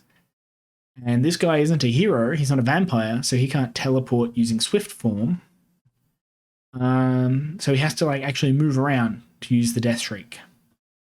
Legion of Night has an ability that lets you use a monstrous action, lets you use the Death Shriek when you get charged. So let's see if it's any good. Do not use the attack sequence, roll a dice, and add the Death Shriek value over here. If the total is higher than the bravery characteristic, they suffer a number of wounds equal to the difference. This is actually exactly the same as before.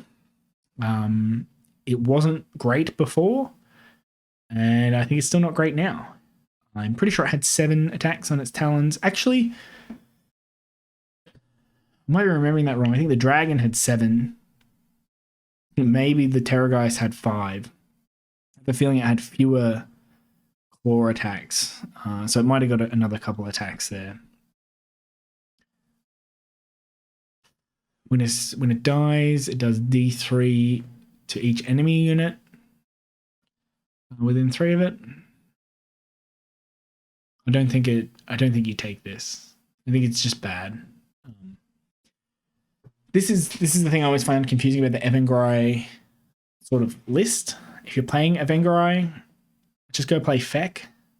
Right? Feck has a bunch of Terrorgheist in it, and it's got like support for them that gives them extra attacks. They get ghouls on top that like actually do things. They're wizards that can cast decent spells and make them kind of scary. They fight twice and all that sort of thing. Now we have like a fight twice thing, but if you compare them, Soulblight's is like you got to use a monstrous action, and something has to die near you, and you have to like sequence it right. Then you can fight twice with a Terrorgheist. In fact, you just spend a command point, and it fights twice. Much easier, much better, much simpler. I think you get all this stuff in Feck as well. The Death Shriek I don't think is good enough that you... It's not an ability, so you can shoot with it, and then your opponent can charge you, and you can unleash hell, and you can use the monstrous action and shoot with it again, and you're not suffering the penalty for unleash hell or anything. And it is like, it's +6, but that generally means if your opponent has a normal bravery, let's say 7, and you roll, on average, you roll like a 3, right?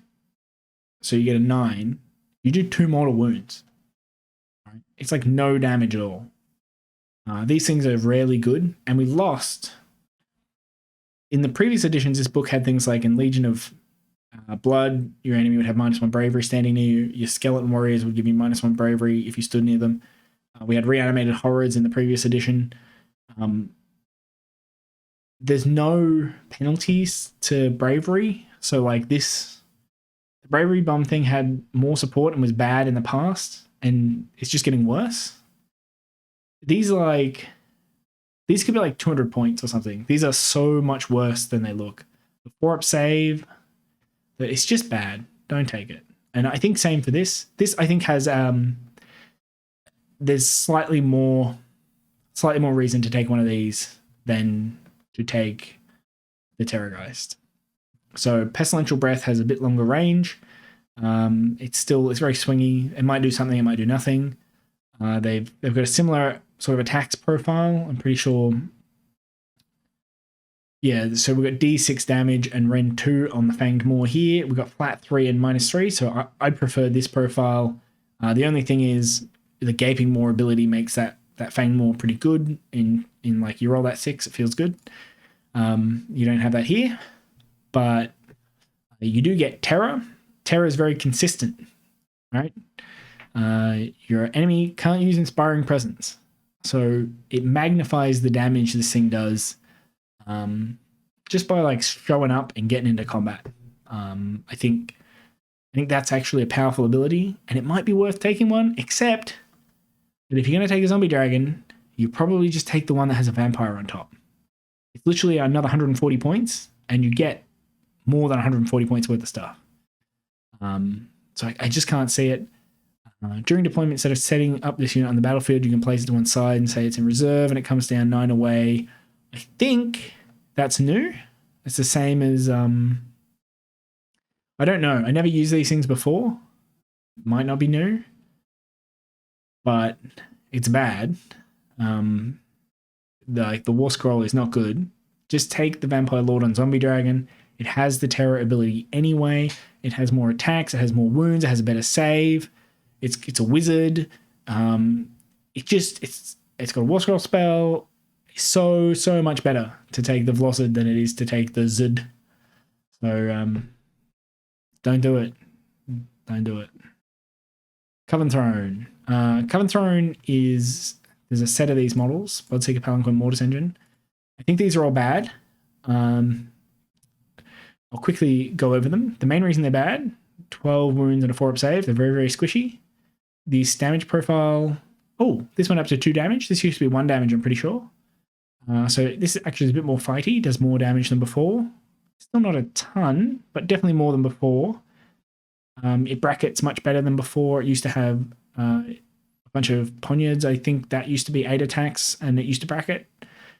I'm assuming that the Spectral Claws and Blades lost their 6s to hit 2 mortals. I can't see it down here. It has the Hunger, so I guess that's not bad. It's a better Hunger. It's a Wizard. Tactical Insight.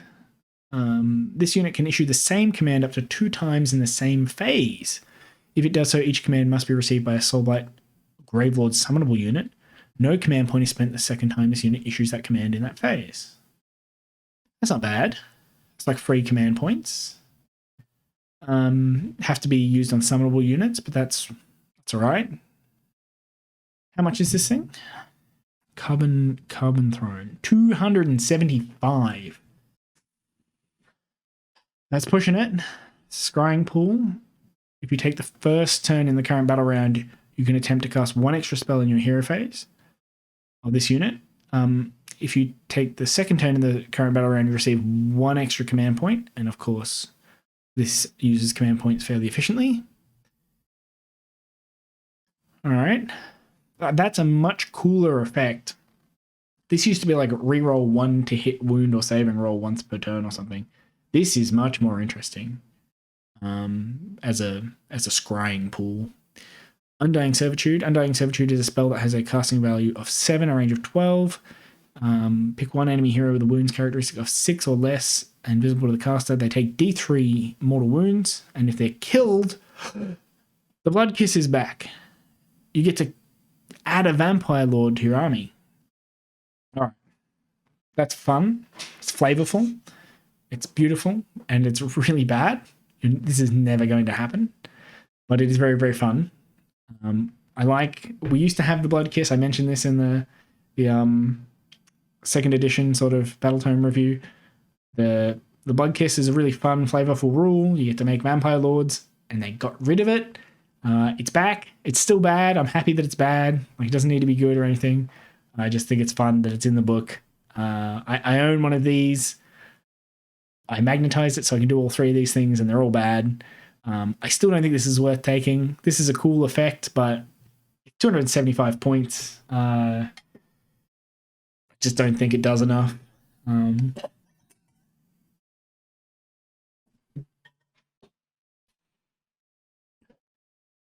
Yeah, it doesn't do a ton of damage. It's very squishy. It's still only a single caster. Maybe you get an extra spell, but spell doesn't do anything. Yeah, you're not taking this. I don't think you're using this. You don't need commands that badly. Like, you're not using command points for anything else. You never really need this sort of thing. I think if you're taking this, you want, like, there's a Cursed City guy that lets you auto 6/3 Deathrattle units. That's much more interesting than this to me, even though it's restricted to the one thing.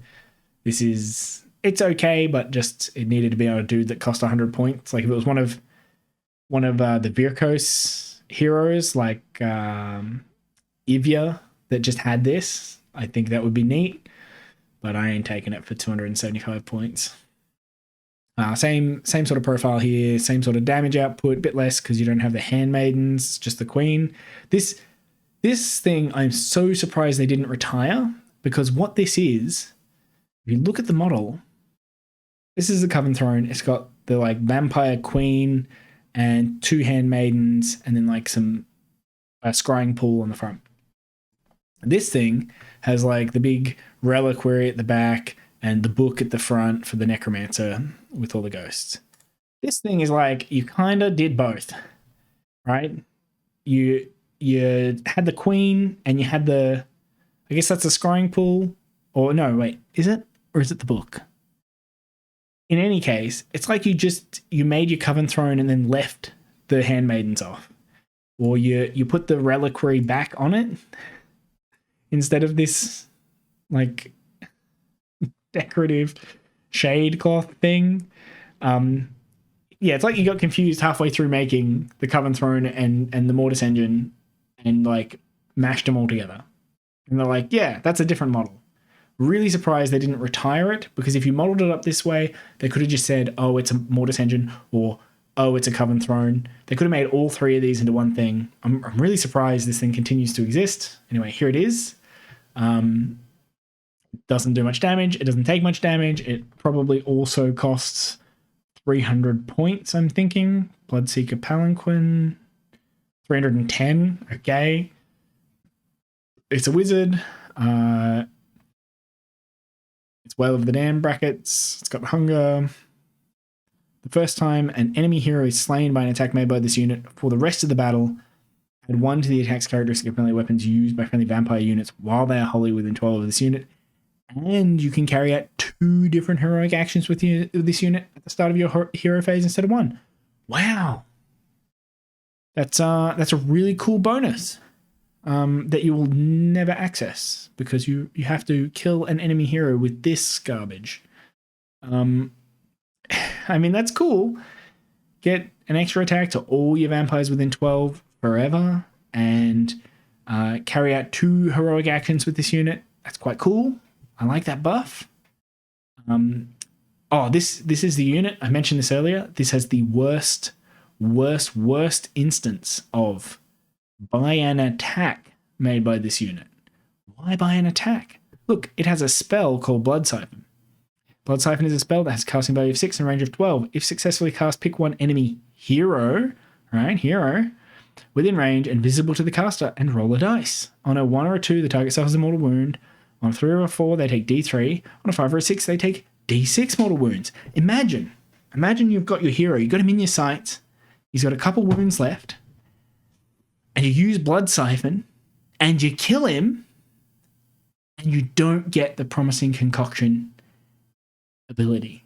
How bad do you feel? You pay 310 points so that you have the possibility of getting this, and you ruin it by using this. What a horribly designed Warscroll. They should have just deleted this. It's a terrible, terrible idea. Same thing here. It does like D3 if D3 mortal wounds on a 4-up to everything in that range. This was on the Mortis Engine before, when the Mortis Engine was 180 points. Not a horrible effect if the unit that it's on is cheap. This is expensive. This is hot garbage. Do not take this. Delete this page. You don't even need to delete the model. The model is this model, right? Or the next one.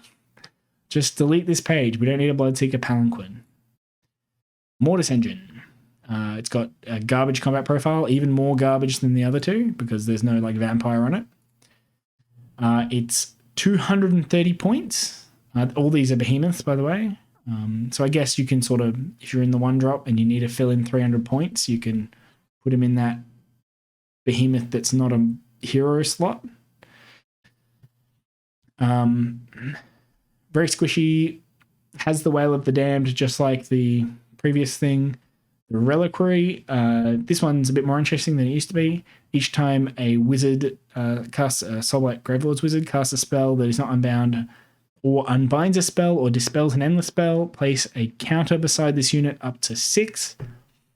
Once per battle in your hero phase, you can say that this unit will unleash the energies of its reliquary. If you do so, each enemy unit within 6 of this unit suffers a number of mortal wounds equal to the number of reliquary counters beside this unit. Okay. Sounds cool.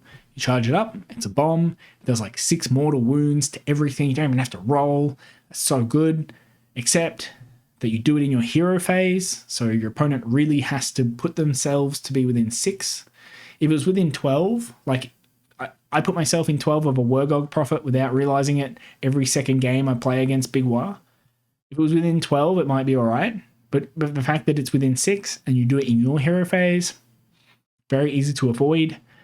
The maximum of 6 is very sad. Like,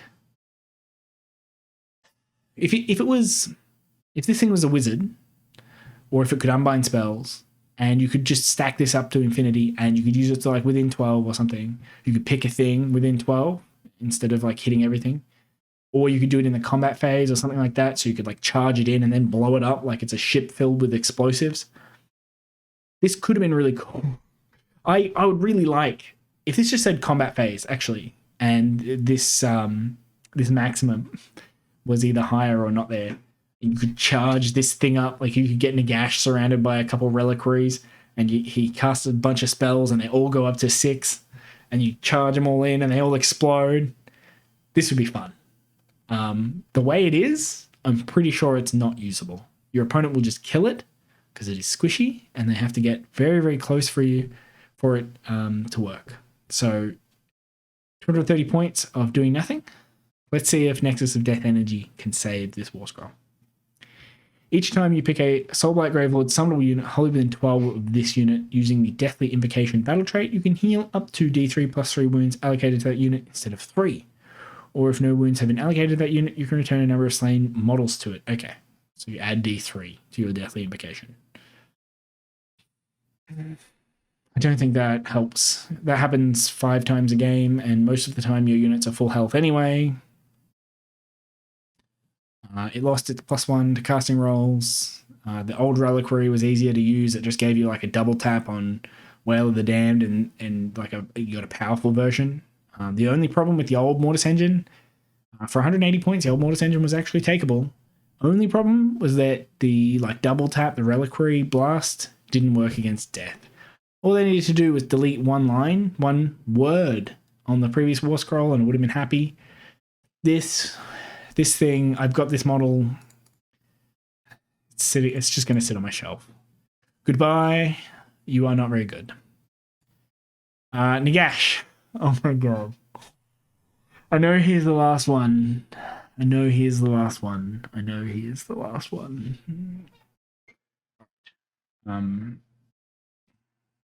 Brothers, give me strength. We're almost done. I don't use Nagash. I know a lot of people really like it. I really hate god models. So my thoughts on Nagash are not very interesting, not very useful. How many points is he now? Nagash. 965. Very expensive still. I think that's cheaper than before though. He lost his shooting attack. Does a fair whack of damage. I honestly can't remember what he did before. Again, I've never used him. I feel like he had 16 wounds before. He's gone up to 18. One of the chief complaints about this dude was that he was a bit too easy to kill. I know he got a 5-up ward. This is nice because he doesn't get the 6-up ward from the book. He doesn't benefit from any other abilities or anything, so I don't think you can improve that ward save. Maybe you can. Honestly, god models keep changing. It's hard to keep up with them. In Soulblight, I guess he knows all the lore spells, and there's some good spells in there for him. Being able to do a mortal wound to everything on the table is quite nice. Soul Pike is probably pretty good for him.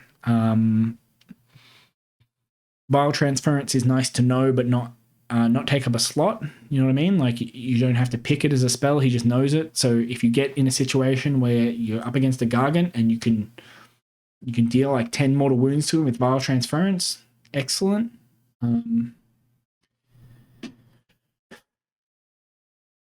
The other ones, he makes people fight last. I mean, I think the spells you get access to are quite good in Soulblight. I don't know what the spells are like in the other death armies.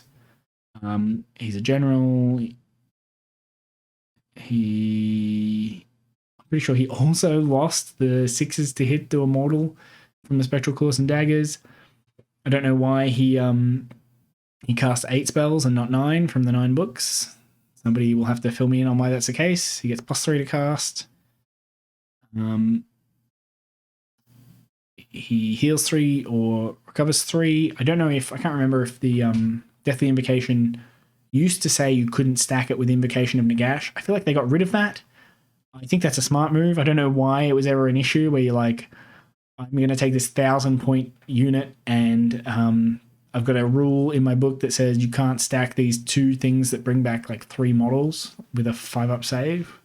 You're spending 1,000 points. Like what's like 10 points of Skeleton Warriors going to make a difference? That's such a weird restriction they used to have.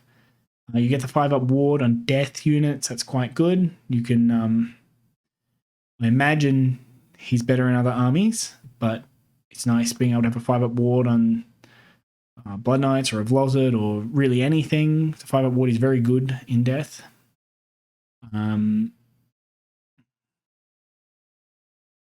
He summons replacement units. This is much better if you can't already do this, which Soulblight can.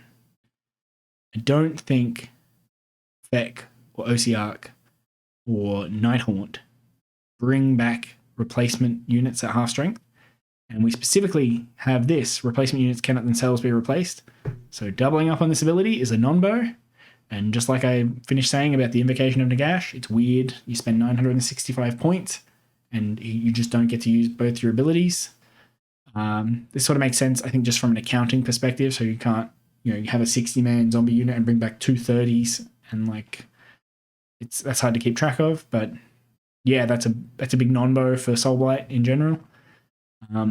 He casts 8, even though it's the 9 books. He's got Hand of Dust. That's the same as before. Soul Stealer, I think that's the same as before.